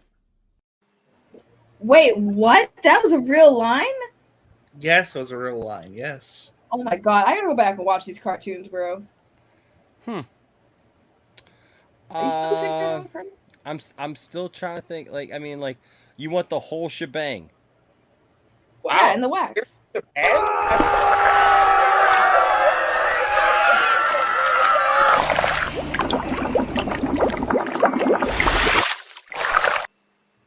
You know, whatever was in those sacks friggin' died, and you keep showing a murder on screen. Whatever was in there, and they just killed it, boiled it alive. We don't even know what's in that sack, but all we know is now it's dead. So I hate that clip because now I'm like, what's in there and why did you murder it? Look, William even got off camera because that was just so upsetting because we just witnessed the murder and no one talks about it. You come in my face, I'm gonna fight you. No one talks about the murder we just witnessed every time. Like, why? Y'all are just evil. Evil. No, they don't talk about the murder, but they do talk about this guy. His testicle sack is now so large, he has to wear a huge hoodie upside down instead of trousers. That's my spirit animal. Yeah, well, What? What? But back to Hulk. I kind of agree. I'll work out a price for you and send you a proposal. Okay, thank you. Well, I was gonna say, you know what's funny is that I like how the article said nerfed the Hulk like it was a video game, which is hilarious. But like, I do agree. Like the Hulk is like started off strong, first Avengers, puny god. Like there was some iconic like moments from the Hulk that they just basically just crapped on. It was like it's over. So I'm like, I kind of agree with Enosh that the Hulk is trash. Well, again, it's like it's an ever evolving thing, and I think again, H-Bar says, "Man, I was looking up some old photos from the 1800s and I saw William." Oh my god. The main thing that the MCU has, in my opinion, is that that's what happens to characters and their individual characteristics. They're trying to just tell an overall story, and they do what they need to do to these characters to tell that narrative. That's not always good for the individual characters. I know. But what I'm saying is, like, I think Hulk has always been a challenge because they don't own the rights to him. There's just kind of we're not gonna blame Universal. No, I'm just saying there's like some weird stuff going on because they couldn't do any solo movies for the longest time. I think they're kind of like figuring out what they want to do with them still a little bit. But I think that She-Hulk is going to be like the character's rehabilitation stage, where we're going to get back to like the Hulk that people want to see. No, we're not. It's literally like a friggin' sitcom, bro. It's so pathetic looking. I don't even want to see it. It looks like ass. Again, the problem with that is they don't need to tell a solo story to. You're gonna watch it, Saggy. Don't lie. You're gonna watch it. RJ, they literally have shown the trailer her like being in a friggin' Hulk form, picking up a guy to go to bed. It's like it's the most cringiest like show. Yeah, but no, but hey, wait. Let me just say something. Okay, let me just say something. If Tiffany hulked out and wanted to pick me up and take me to bed, they'd get no complaints from me, babe. Sorry. Nope. Pick me up, take me to bed. You throw me on that bed. Yeah, you throw me on that bed. You She-Hulk me all night long. Linda Carter. They literally make it look like a friggin' like a girl, like a rom-com, dude, and it's like not even. Well, again, we were talking about this earlier, Stag, but they kind of have an issue with some of the marketing because Miss Marvel didn't have great trailers either, but that show turned out to be awesome. So again, I think it's gonna just be like it's gonna be a comedy, but it's also gonna be like an exploration of like what it means like for an average person to become a superhero. It's gonna be more about exploring like the legal side of the universe. Like, okay, like what are all these legal cases? Like, how do you defend a superhero? How do you like represent people in court? Kind of things. Like it's gonna be like I don't mind the legal. Dun. I'm actually doing a show. I'm trying to put a show together in my head, like of like verses, like where we literally have like two people come in and you guys debate some nerd thing, you know, like, and so it won't even be something that you necessarily agree with, but it's gonna be. I'm gonna divvy it up. I'm gonna have people from the channel vote on different nerd things, you know, and I'm just imagining dun in this corner, it's. Listen, I see y'all. Listen, I see y'all in the chat. Obviously, Saggy has never read a She-Hulk comic. You're right. I never read a She-Hulk comic. Do you know why? Because I didn't ask for a friggin' vagina version of the friggin' Hulk. Basically, the She-Hulk is literally a lip. Hold on, wait. Hold on. I don't care. I don't care. Hashtag vagina Hulk. That's actually like that. No. You're kind of showing some ignorance there because that's not at all what she's like. The She-Hulk is literally the live action version of friggin' PMS, and I don't want it. I'd like to apologize to anyone I've not offended yet. Please be patient. I'll get to you shortly. Oh, I mean, I can judge it if I want. like- I mean, that's the point. No, I can I'm judge being- whatever I want. That's how it's supposed to be. We Good are No, Menace I'm just saying, levels. like, that's like, but I'm telling you, as someone who has read She-Hulk comics, that's like not at all what the character is about. The character has always been kind of like a self-referential kind of parody character in a way, kind of like more tongue-in-cheek. She's always been a very tongue-in-cheek character. She's like pretty much nothing like the Hulk. Like, it's not like She's just the a complete female opposite Hulk. of It was what a the Yeah, Hulk like joke she's is. meant to be the complete opposite. Like, the joke is that she is the complete opposite of the Hulk. Like, she's nothing like him. Yeah, I don't she, care. Like, she it has better. I don't want confidence. to Like the whole thing about her is that she has confidence in her skin of being like in her Hulk form. Yeah, while she's more. Banner She's like is she fighting. loves being She-Hulk. Yeah. Versus Bruce Banner hates being the Hulk. I don't care. Right? I don't like She-Hulk. I don't And want she She-Hulk. breaks the fourth wall. She says this now, but she's gonna watch Yeah, the whatever. show. It's like, Friend the Menace. I actually liked the first episode, guys. It was much better than I thought it was gonna be. Who's imitating her voice? Hey, Jar Jar, keep away from those energy binders. If your hand gets caught in the beam, it's gonna... Is it bad that I was actually saggy talking? How are you gonna say I sound like Phantom Menace and Geeks and Gamers? I love how having a difference of opinion. Obviously, I don't. I Because sound like that's somebody else. that is kind of some of their talking points a little bit. That is true, though. Good for them. I don't watch them. I don't watch them, and I'm entitled to have an opinion. You don't like it, then kiss my ass. Oh. I love it. Don't laugh because this is. Oh, I didn't realize Wrong that one, I'm not my sorry. only person. Sorry, I No, sound like other it's people. fine. I'm just trying to explain to you. Saggy, so you think the Oh, don't be mansplaining. Wait, what? Hold Hold on, that's yo. not mansplained. Wait, what the hell just happened? That was a TikTok thing. What the hell is that? Oh, that scared me. I thought something happened. I thought my computer crashed. You messed me all up. I was like, wait, did my computer just crash? Is this the end of my computer? I can I just be honest though? This is just a personal pet peeve of mine. I really, really hate the mindset of, well, nobody asked for this. Nobody asked for a lot of things. Nobody but asked that's for why. anything. Like, it's entertainment being made. Nobody Either watch asked it for or the don't. Mandalorian. Nobody asked for Star No, Wars. but like, I just hate Yeah. that You can argument. go both Like, ways it's with it, the worst RJ. kind of criticism where it's like, no, nobody asked for this. Nobody actually wants this. Well, But you here's don't the speak thing, for though. everybody. Some of that has to do with when it comes to shows like this, when it's B and C characters. No, I'm it's just saying, like, low in risk. general, like the mindset in general. Well, from no, some fans because being like, we don't want this. We didn't ask. Here's for the thing, this. though. When you talk about like She-Hulk, nobody asking for it doesn't mean it won't be successful. If you flip that coin and go over to like DC, and you give something that is outside of the expectations or beneath the expectations. So if you give me, instead of Thank giving you. me Superman, you give me Shazam. Instead of giving me another Batman movie or a Ben Affleck movie, I get Blue Beetle. You start settling, and that's where it's different. You have to apply it differently. With She-Hulk, it's a bonus. It's a TV show. But when it comes to like movies, when you expect something and they give you somebody else, I can understand where people say, I didn't ask for that. I didn't ask for the Suicide Squad. Well, it's the same Where's my argument I've Justice seen League? about like the Andor series. Like, nobody asked for an Andor show. Nobody wants this. That I'm is like, true. well, you don't- Nobody you asked don't- for that. Yeah, but you know what? They're going to end up doing stuff with that show. Even though I don't really like the character of Andor, that show they're going to give us stuff about the birth of the rebellion and The all Imperial that stuff. Senate. That Mon Mothma, dude, they had me at Mon Mothma when I saw Mon She has Mothma. a big role too. It's like Yeah, basically when a I saw code. Mon Mothma show up, I was like, okay, I'm in. You know, it's not Is really the character about. going It's to not. surpass Rogue One for me, though? I mean, it's like, I think I saw him at his best. Is Tarkin in it? Here's the Who thing, knows? though, about the nobody asked for it line, right?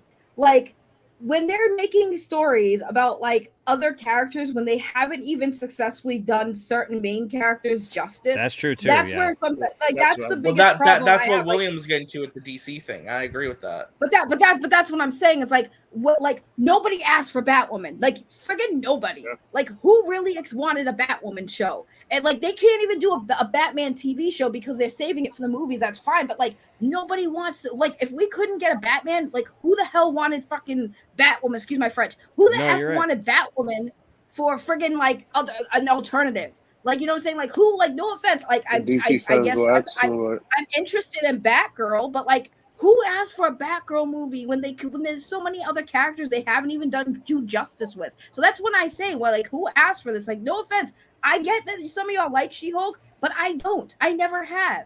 And it didn't appeal to me, which is why I never read the comics. So when people are getting on me like, I didn't read the comics, I didn't ask for She-Hulk TV show. If I had my way, which I don't, I'd rather have Hulk have his own movie, standalone movie or TV show, because I think at this point he deserves it. And we're literally talking about how they're ruining the Hulk, but y'all are sitting here excited for the She-Hulk when they're ruining this character.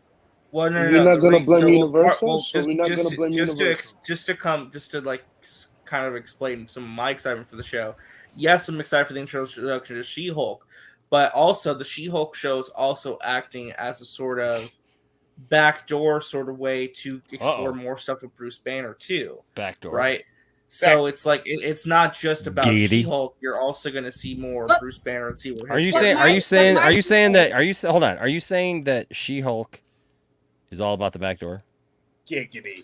I mean, the trailer they commented about her butts. I don't know. But see, here's my thing, RJ. H bars with $2 super chat says cease and desist. my thing overall. $4, buddy, if you want me to stop. Yeah, $2 ain't gonna cut it, H Barts. my thing is, RJ. My thing is that I feel like if they wanted to introduce She-Hulk so badly, I feel like they should have done it in a Hulk standalone and introduce She-Hulk. They can't do that though because of the rights. Universal.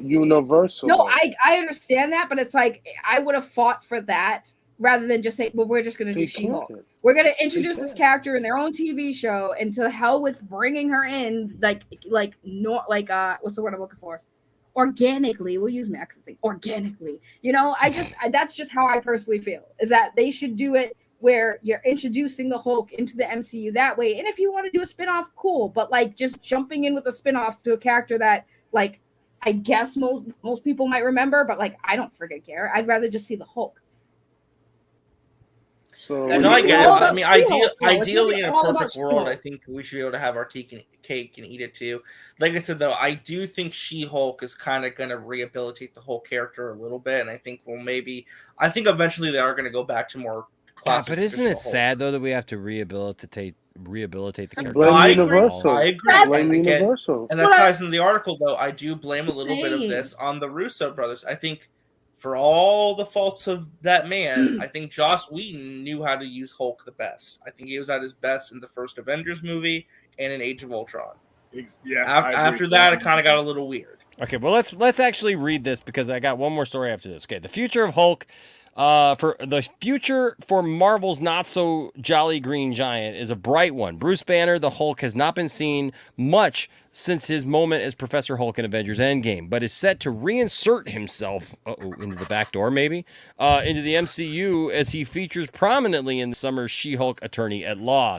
The last audiences saw of Banner was in the post-credit scene for Shang-Chi in The Legend of the Ten Rings, as he looked to have left his spectacled green persona in the rear view, at least for now. Fans of the walking, talking, battering ram have not had a lot of Hulk action to enjoy in recent years. The character did go up against Thanos in the Russo brothers' Avengers Infinity War, but to many he was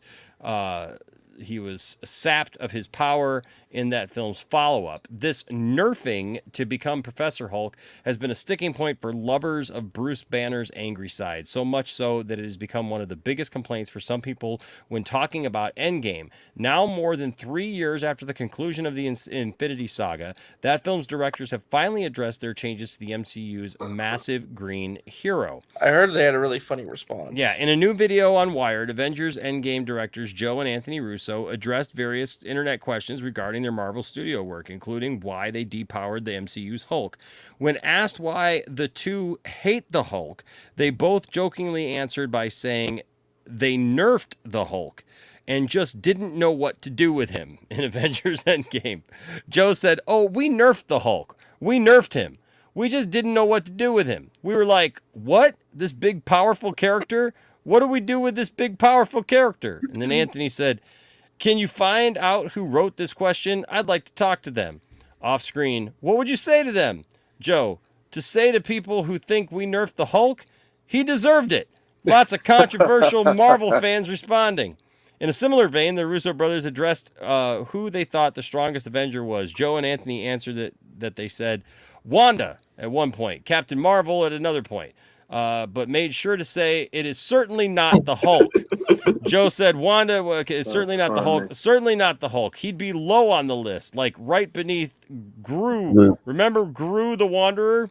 He's like just below Gru the Wanderer. The directing duo rounded their chat out by answering questions about the Infinity War and Endgame deaths of Loki and Iron Man, joking that they both deserved to die.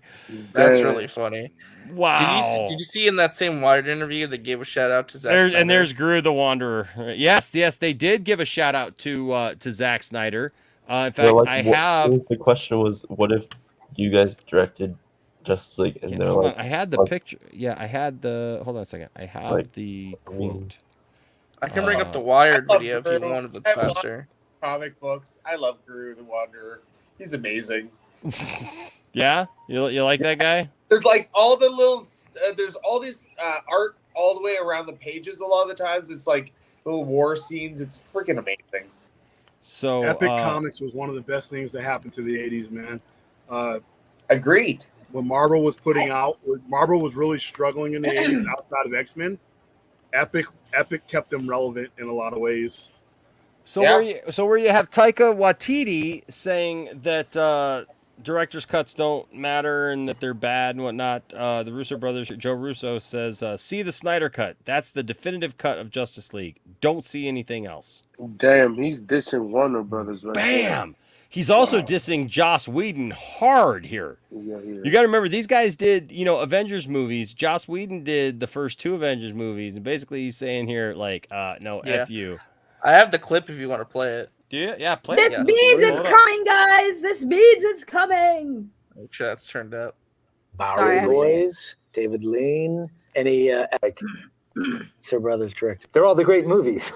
They are. What if the Russo brothers directed Justice League? I think people conflate DC and Marvel. What if? Oh, it's a play off the Marvel series. Oh my God! YouTube, stop! YouTube. Good Lord. Why? What are you working with? Is it? I don't know how to answer that. See the Snyder cut. That's the definitive cut. Yeah. You don't need to see anything else. What did the Russo? You don't need to see anything else. This is the I agree. definitive cut right there. I agree. But yeah, they had like a lot of fun with that. They were kind of making fun of themselves for like how they treated Hulk, which I thought was kind of cool. I think they realized their mistake. I'm sorry, what, Tony? No, I don't think they did. I served people in the DC universe last night. You served people in the what? In the DC universe. You did? Oh, that's right, because you're up in Vancouver. I am, and I had. Can you serve and tell? I think I can. Right. So the table consisted of Victor Garber. Ooh. Okay, that's fun, right? Yeah. That's really cool. Martin. I'm sorry, Jesse who? Jesse L. Martin. Okay. Yeah. Right? But the third one was the hardest one for me to serve because she was kind of like a little crush I had when I was younger. And it was Lauren Holly. Ooh. From Wow. Yeah. Jim Carrey's ex-wife. Yeah.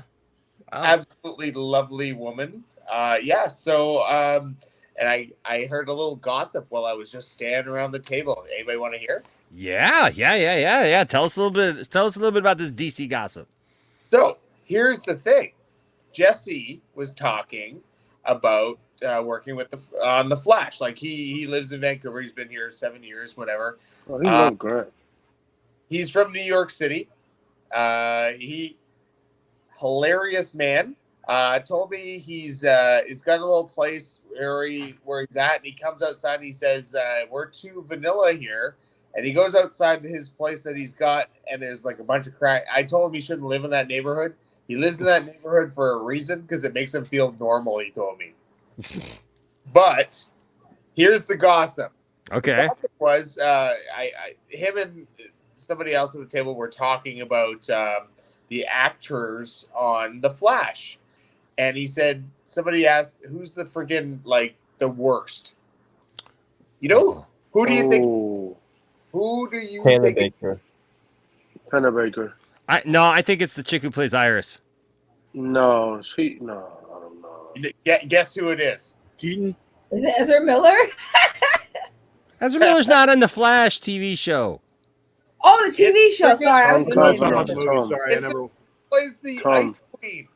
Yeah, Panda Baker. Yeah, Caitlin. Okay. Yeah, Caitlin. Yeah. There's been problems with He her said since season 1. The worst Sorry, we're on woman Flash. to work with. That she's Yeah.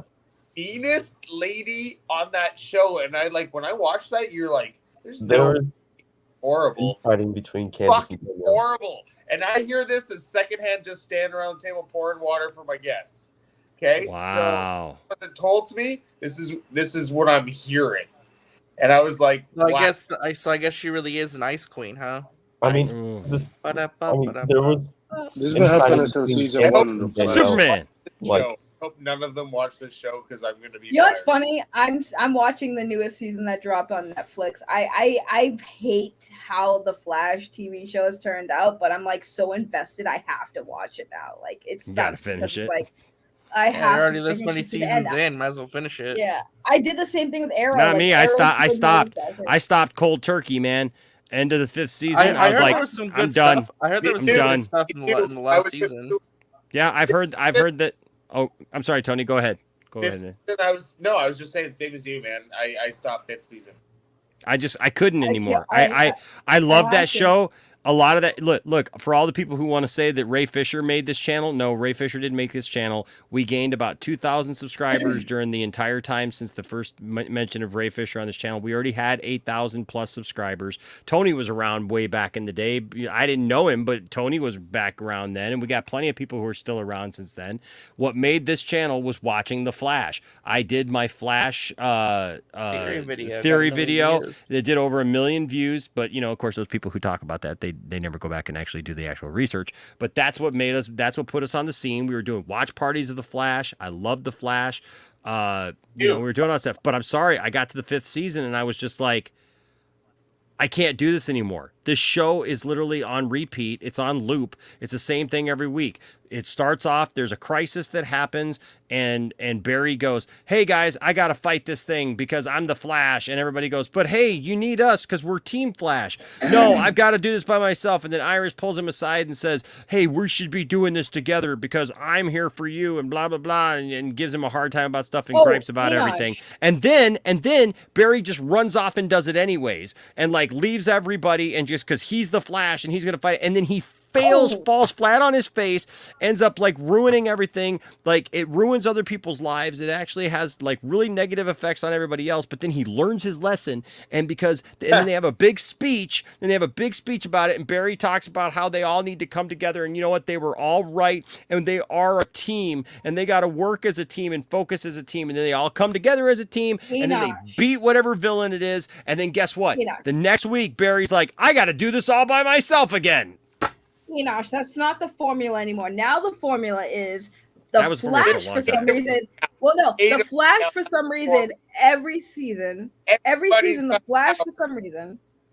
Yeah, no, every season now it's the Flash in the future is going to do something that completely ruins the world, and they have to figure out what it is that the Flash is going to do. Sometimes they know what the Flash is going to do, and now the whole season is them trying to stop the Flash from doing the said thing that some other entity is coming to stop the Flash from doing. And it's literally that formula now.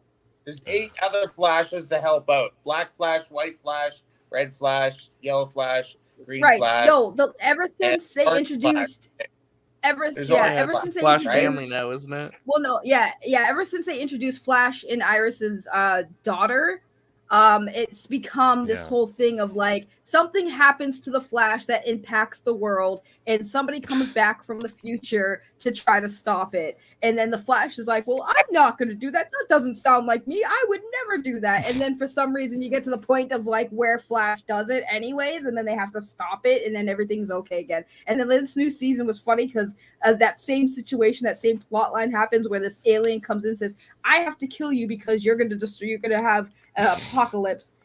And then there's gonna be an Armageddon, and the Flash is like, I would never do that. And then all of a sudden, everyone's like, we gotta figure out what it is you're gonna do. You're gonna lose your mind. And the Flash is like, I can do this by myself, guys. I have to do it. Well, listen, at least the Flash isn't nearly as bad yet as Riverdale.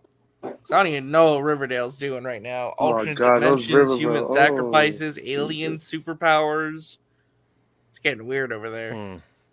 Yeah, I know. I mean, it well, would've you know made- what? it- You know, Riverdale got bad because my family totally dropped off of Riverdale. I teased them for years about Riverdale, and I was like, "You guys," they're like, "It's so good, Dad," and Tiffany's like, "It's so awesome," and Isaac was dressing up as Jughead to go to, or not Jughead. Who did he dress up? It was Jughead, I think. He dressed up as Probably to go Jughead. to Comic-Con one year, and they were all telling me how great it was, and they all loved it, and like Landon got into it, Tiffany was into it, everybody was into it, and now they're like, yeah, we don't watch that show anymore.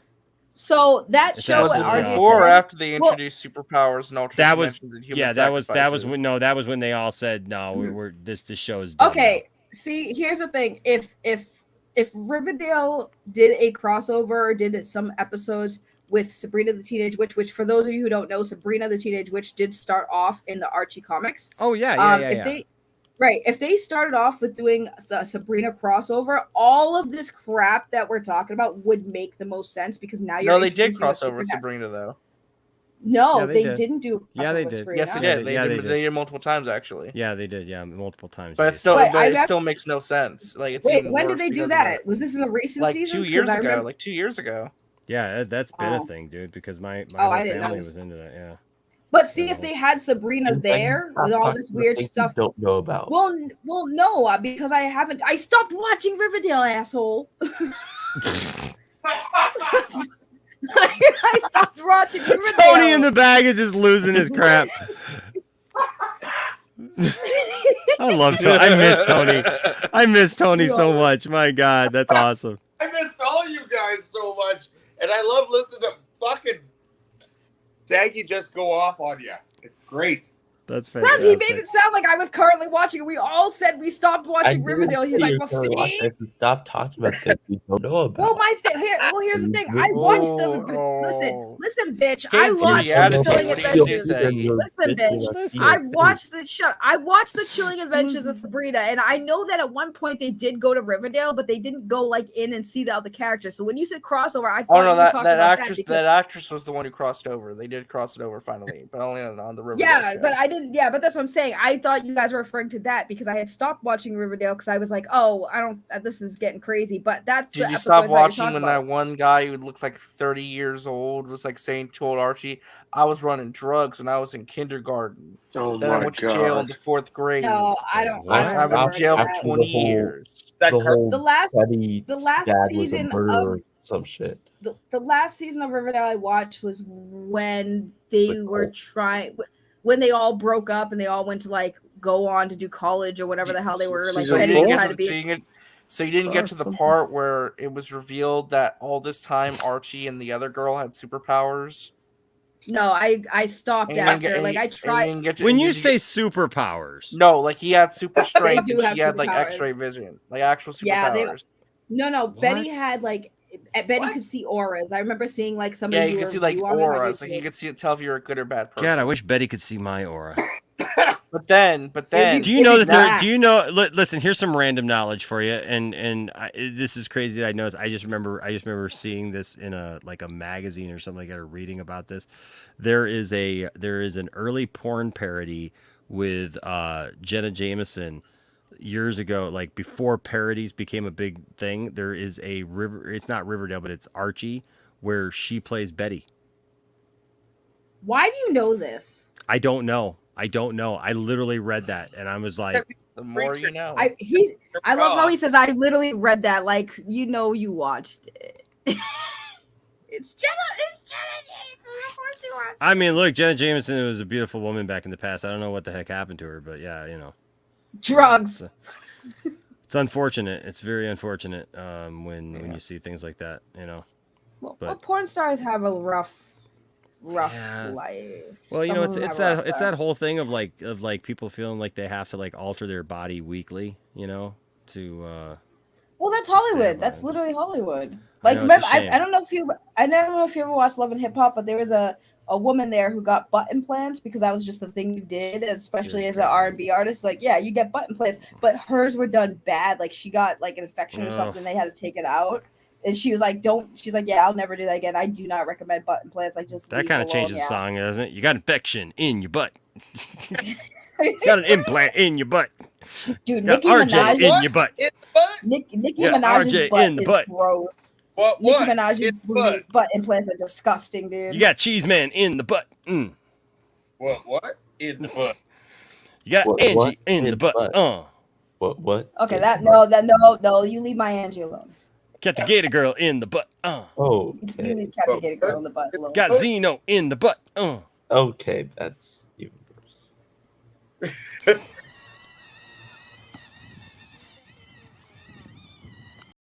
You got a slide on your butt. So Ben Affleck. And that's true, You and got squats Resident do Evil make on your your butt. booty bigger. I don't know why women just don't do a lot of squats. People are just like, I want an ass, so instead of working for it, I'm just gonna pay for it. Yeah, okay. Yeah, Ben but that's Affleck. Not wrong. What about boobs though? How do you feel about boobs? I mean, I have natural big boobs. I don't need to worry about that. We're on Instagram together. I also. That's how I feel about But- boobs. Wait, what? That's how I feel about boobs right there. They're fantastic. I will never understand. They are tiftastic, but I will never understand why men think so that tired. like fake boobs are great. Like they feel fake. Oh, no. They feel gross. I look okay. So I'll be honest with you. I've never felt a fake boob. I thought that I did once, but I'm not sure. I never asked if it was a fake boob. I'm just gonna say. How do you bring that up in a conversation where you touch a girl's boob and be like, "Are these real?" Like, why does it look like you're pinching nipples? Why does it look like you're in the pinching nipples? That's what you do. That's hey, girls like that my sometimes. Okay. Oh my god. Oh no. What? Someone comes on camera. William here is questioning his life That's choices. weird. I am too, Yeah, but William listen, comes on I'm camera fighting sleep. during It's the 4 talk. o'clock, and I have to walk my too. dog in the morning, so I'm gonna get going. Oh yeah, you had to walk the dog now. Brought to you by the John Campia Show. Literally.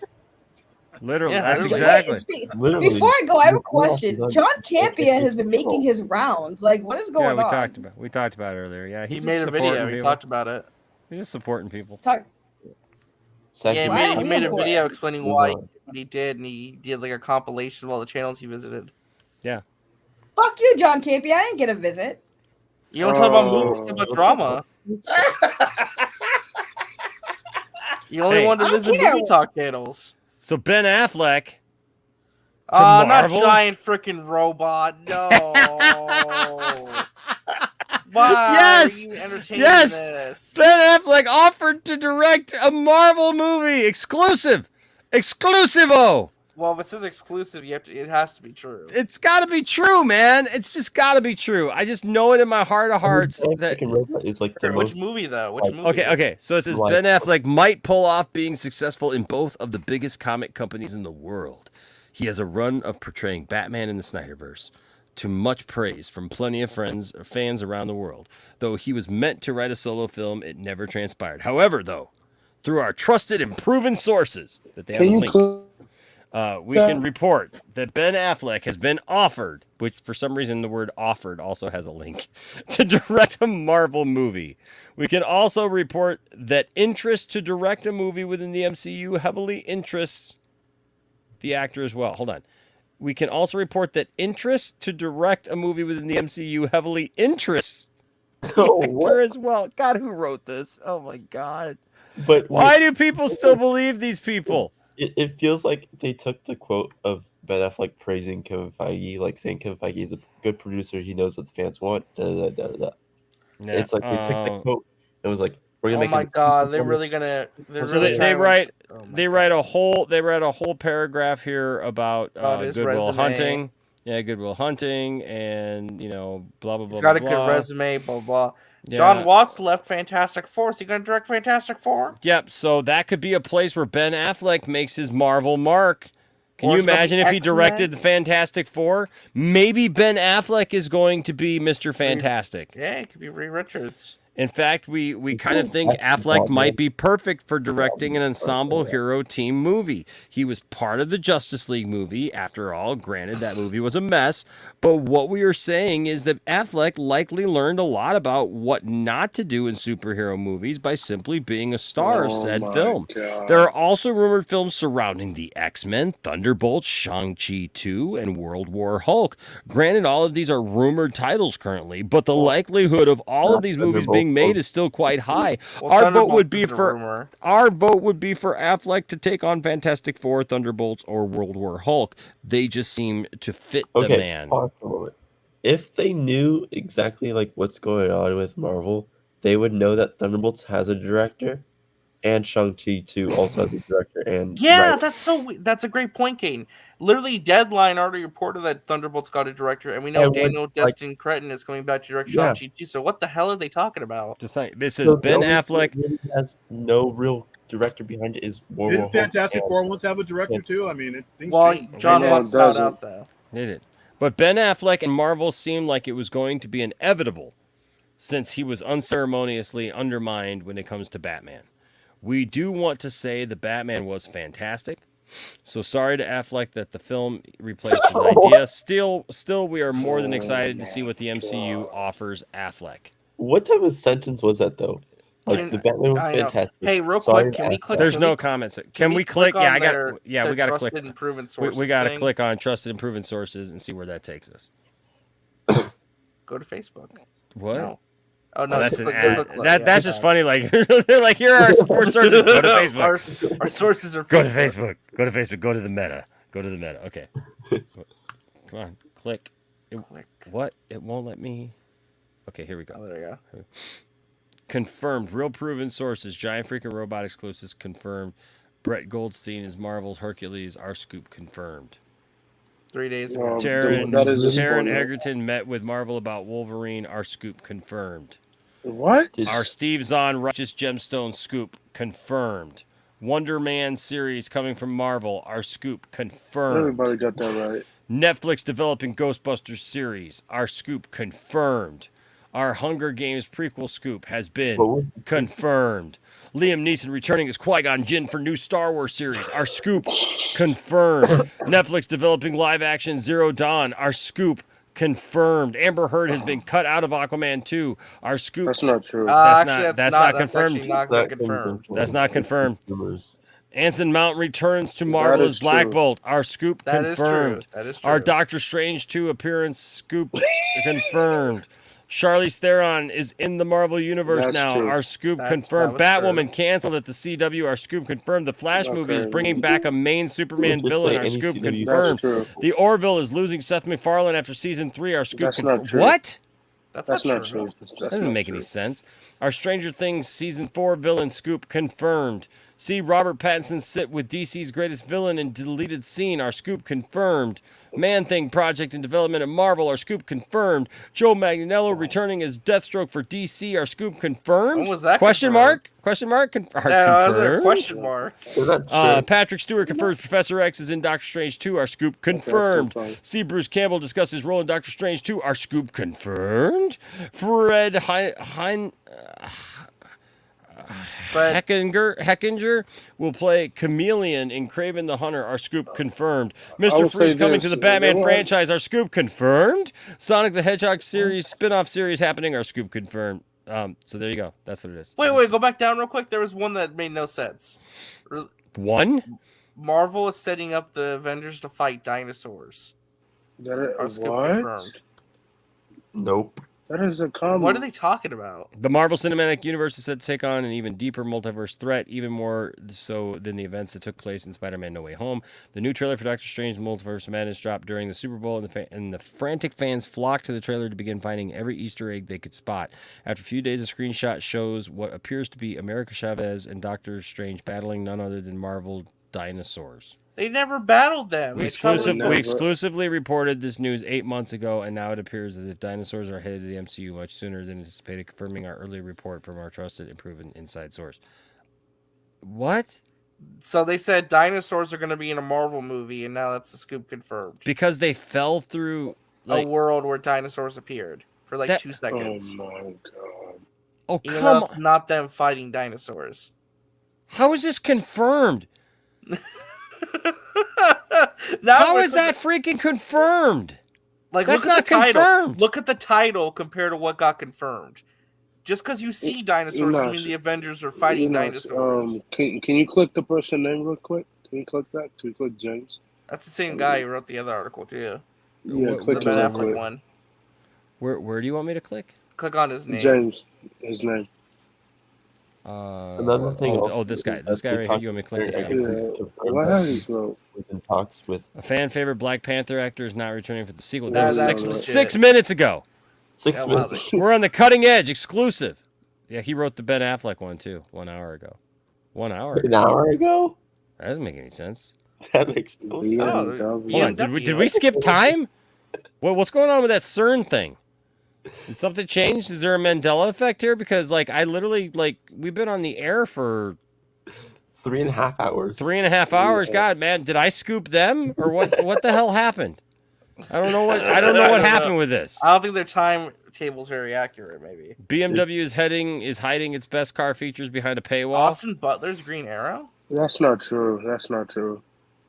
That's not Anticipated true. Stephen King adaptation just got bad news. Joker 2 leak What- says it's 50 times more violent, contains rape, castration, and worse. What? The Oh my monsters God, are back. the Monsters trailer. Oh, Indiana Jones that writer was says the trash. franchise made a major mistake. Tom Holland's Spider-Man to ditch Zendaya and date Firestar next movie. What? What? Okay, this one is bogus too. Elliot Page being considered to replace Ezra Miller as the Flash. Hey, no. Geekossi wrote an article about that too. No, saying no, it's not happening. You want to read the Geekossi article? They're transphobic. You want to read the Geekossi article? Are they saying it's happening? No, they're saying that he may be one of the actors they look at. No. And that, but the thing is, they said that because of the whole fan casting of Elliot Page as the new Barry Allen, rather than. But the thing is also is that Sil titled the video very interestingly. Like, I'll say this. Yeah, Sil put like some really weird like titles in there. Yeah. Yeah, it seemed like it's like very hate bait clicky, you know.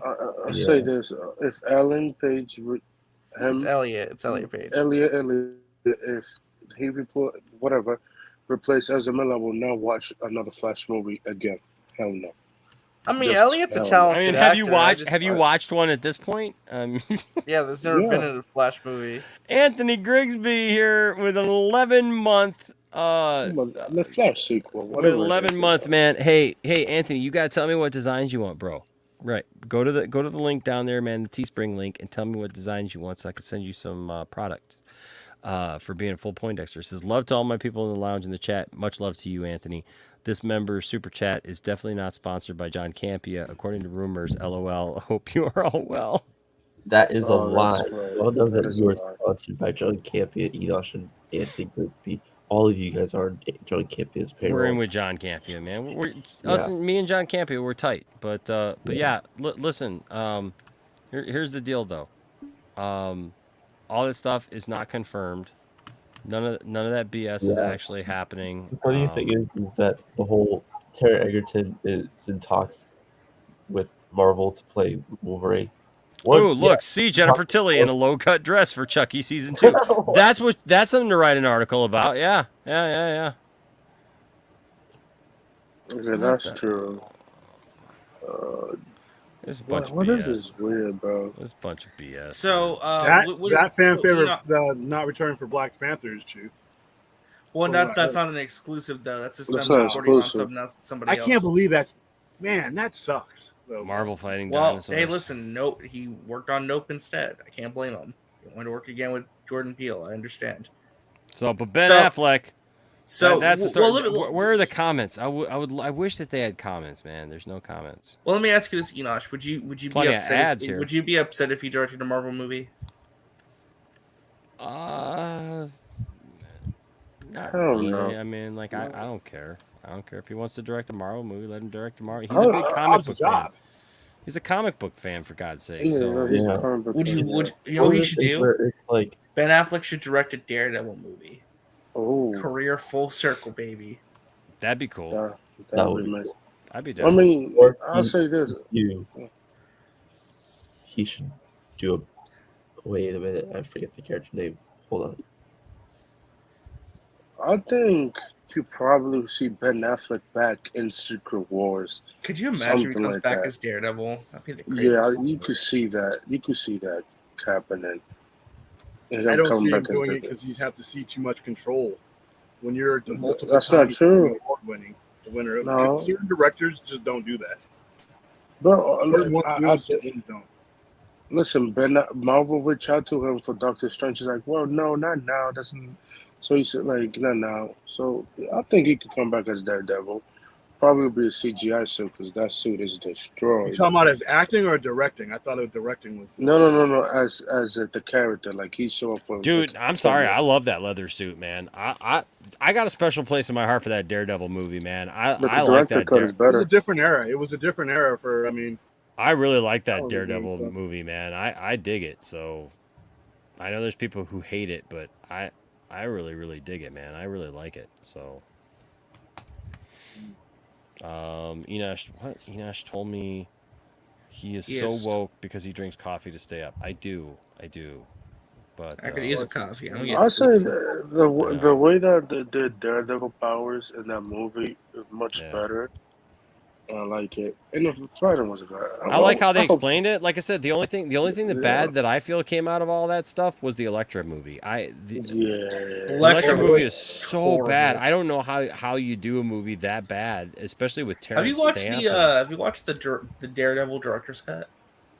Nah. You I should think watch so. it. Yeah, I think it has Coolio in it and like a supporting role. It's actually amazing. I love that director's cut. That director's cut's actually much better than the theatrical cut, in my opinion. At least. It was supposed to. Okay, Also, so that movie- freaking the Kingpin in that movie, Michael Clark Duncan, Oh, yeah. amazing Kingpin.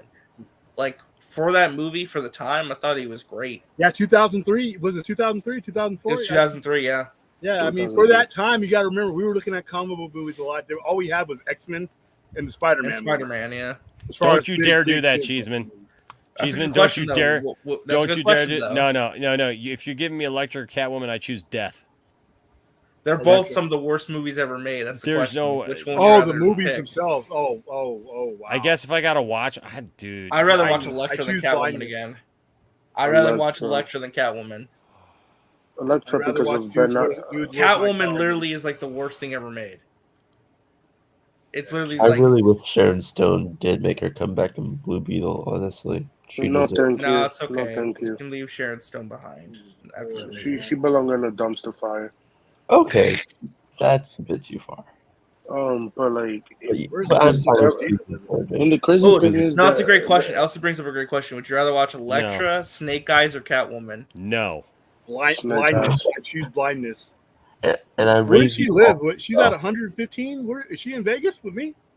Because it was 115 a day with humidity. Yeah, Heat Wave, man. The movie Heat Wave. Anyway, all right. Well, the like I crazy said, thing is that Daredevil movie was successful. If you look at the box office, Yeah, it was for in the 2000 by budget. 2003 standards. It was a hit. It was a hit. It was supposed to be a sequel, but then Fox. Yeah. I don't know. Fox Hey, is stupid. by the way, real quick, just before we wrap up the show, Enosh, next weekend is Comic-Con weekend. You're gonna do, like, I know you said you're gonna be busy on Saturday, right? And you have grandmother's birthday and everything. Yeah, I got stuff. Are you going on. gonna cover any of it like on Sunday maybe, or like after the Hall H stuff on Saturday, or Maybe. I'm sure. Well, you know what? I'll probably just cover stuff on my regular show, right? Like we'll probably just do like regular show that night, and like talk about stuff. You know. But if something big happens, like Henry if something Cavill, big, if something big happens, I'll be on. Yeah, if Henry Cavill shows up for sure, man, like I'll be on. But you're going to love the headless cameo by him. The what? The headless Yes. cameo. Yes, I will love the Yes. headless cameo because everybody knows that like I just don't You care know, about. he's I the don't care 12th about Zack. Superman. I don't care about Zack Snyder's Vision or any of that stuff. Hey, listen, Black Adam panel next Saturday, Shazam panel next Saturday, and the future of the MCU is going to be revealed next Saturday as well. Plus Friday, Is it? Marvel. Are they going to do that there or do 23? Listen, some stuff's gonna get shown off on next Saturday, either way. Plus, Marvel's doing their. Well, first yeah, I ever- heard something's gonna get shown off. It's Caden's mom though. Oh, she was good. We haven't had a good Mar- Caden's Marvel's- mom Mar- joke in a while. Marvel so. Studios Animation's Huh? doing their first ever panel haven't Friday heard. too. They're gonna talk about What If Season 2, Marvel Zombies, and what if Caden's mom? That's just what if. Just what if Caden's What if mom? kid and mom got a big? Never mind. Yeah. Hey, listen, it's a great time to be a nerd, man. Next weekend's gonna be so much fun. Next weekend's gonna be fire. DC and Marvel. Come to That's Vegas, gonna I'll be send you.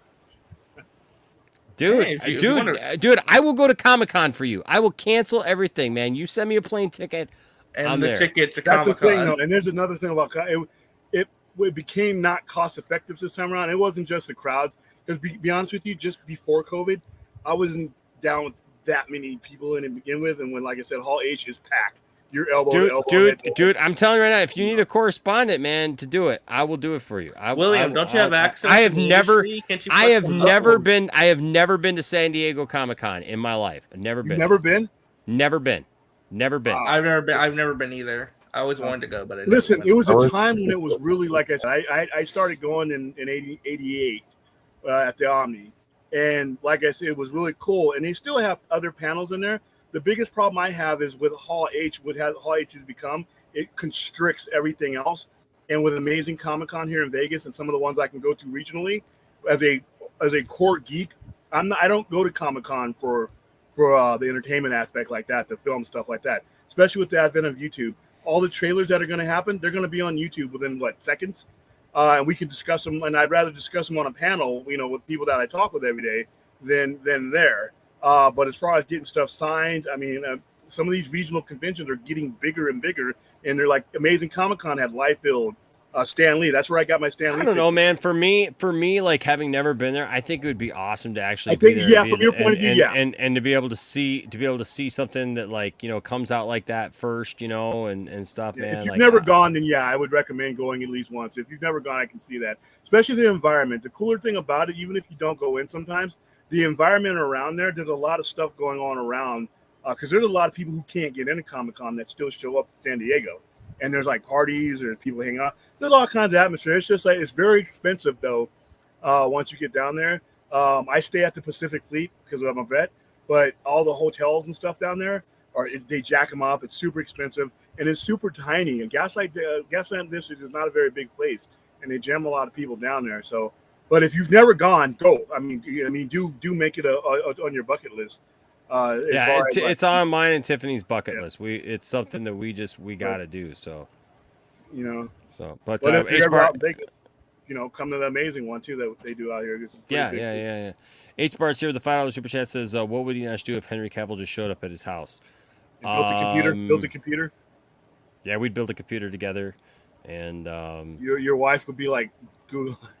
like, I'd get off the way, I'd probably have to leave the house for a minute. I don't know. It'd be fun. Come on, Anyways. Dominic Garcia, you lazy agent. All right. Well, hey, I'm exhausted. I got to get a couple hours sleep before I have to get up with Tiffany and get her to work. So, because like I said, my car is in the shop for brakes right now. But hey, it was a good night. Thanks to everyone who gave super chats. Thanks to everyone thanks. What did I just say? It was like thank to everyone. Thank you to everyone who was a part of tonight. You know what came up today, guys? So have I told you guys about my dream to have the Star Wars Data East 1990s pinball machine? Yeah, I think you have. Yeah. You bought it? So no. It popped up on Facebook Marketplace by an owner here in Flint. Ooh, oh no. Yeah, you're talking no shipping. Don't got to go, crazy to go get it. Whatever. $6 grand. Oh, $6 grand. Gosh, man, it sucks. I would love to have that machine. That is my dream machine. That pinball machine is my dream game. I put so many quarters into that thing, man. As a kid at my local 7-Eleven, man. But I tell you what, it's just kind of heartbreaking that it's like $6 grand. Yeah. That's the thing, kids. You don't always get what you want. Sometimes, if you work real hard, you get what you need, and that's our motto here at the Poindexter Lounge. I want to thank everybody for being here. It looks like we lost Tony somewhere along the way, but Yeah, I had to dip out. I think his internet or something was acting weird. Yeah, we love Tony. Thank Probably you. a hot take, but SDGC this year is meaningless to me. I'm burnt out of the MCU, and WB is just wasting time and money. Wow. Come on, be positive, man. It's good No, stuff. I'm reading Triton. No, I know. I'm telling Triton, like, come on, lighten up a little. Get positive. Get hyped. I think he may want to see Zach back, which I understand. No. Well, look, Got to give it a chance. Let's see what they do. Yeah. Well, Like I said, with modern technology, it's like for Enosh, yes, go. Anybody who's listening, watching, if you haven't gone, do go. But for me, I've been double digits multiple times, and this YouTube thing is really cool. And I mean, it's just, man, going out there. And to answer the question, if you cannot get a hotel out there, there are people online and people who have been vetted and are trustworthy who have rooms for rent, because it is super expensive to stay down there and build those connections weeks and months in advance. So that you have places to stay, set up your rides and everything. Do not take a cab in the Gaslamp district. You may as well mug yourself and rob yourself and throw your money out the window. Have something set up, have a ride share set up. But there's a lot of logistics that go into it. I just didn't feel like it this year. But yeah, if you guys lived here, I would send you as a correspondent. I mean, but even the plane ticket, it wouldn't just be the plane ticket. Just finding you a place to stay would reach my budget. So because all the rooms are gone now. Yeah. All right, guys. Well, hey, thanks for being here. Thanks for supporting the show. Please, on your way out, if you haven't done so already, please give us a like. Just give us a thumbs up, man. Just you've been watching, just give us that thumbs up, man. We've had a ton of people. We had upwards of 70 people at one point watching the show tonight, which is awesome. But we only got 38 likes on this video, man. Come on, can we get the likes up, please? That'd be awesome if you guys. We'd really, really appreciate it. So. I'm exhausted, if you can't tell. I'm kind of tired and rambling, and that's okay. But hey, don't let anybody tell you that your fandom doesn't matter.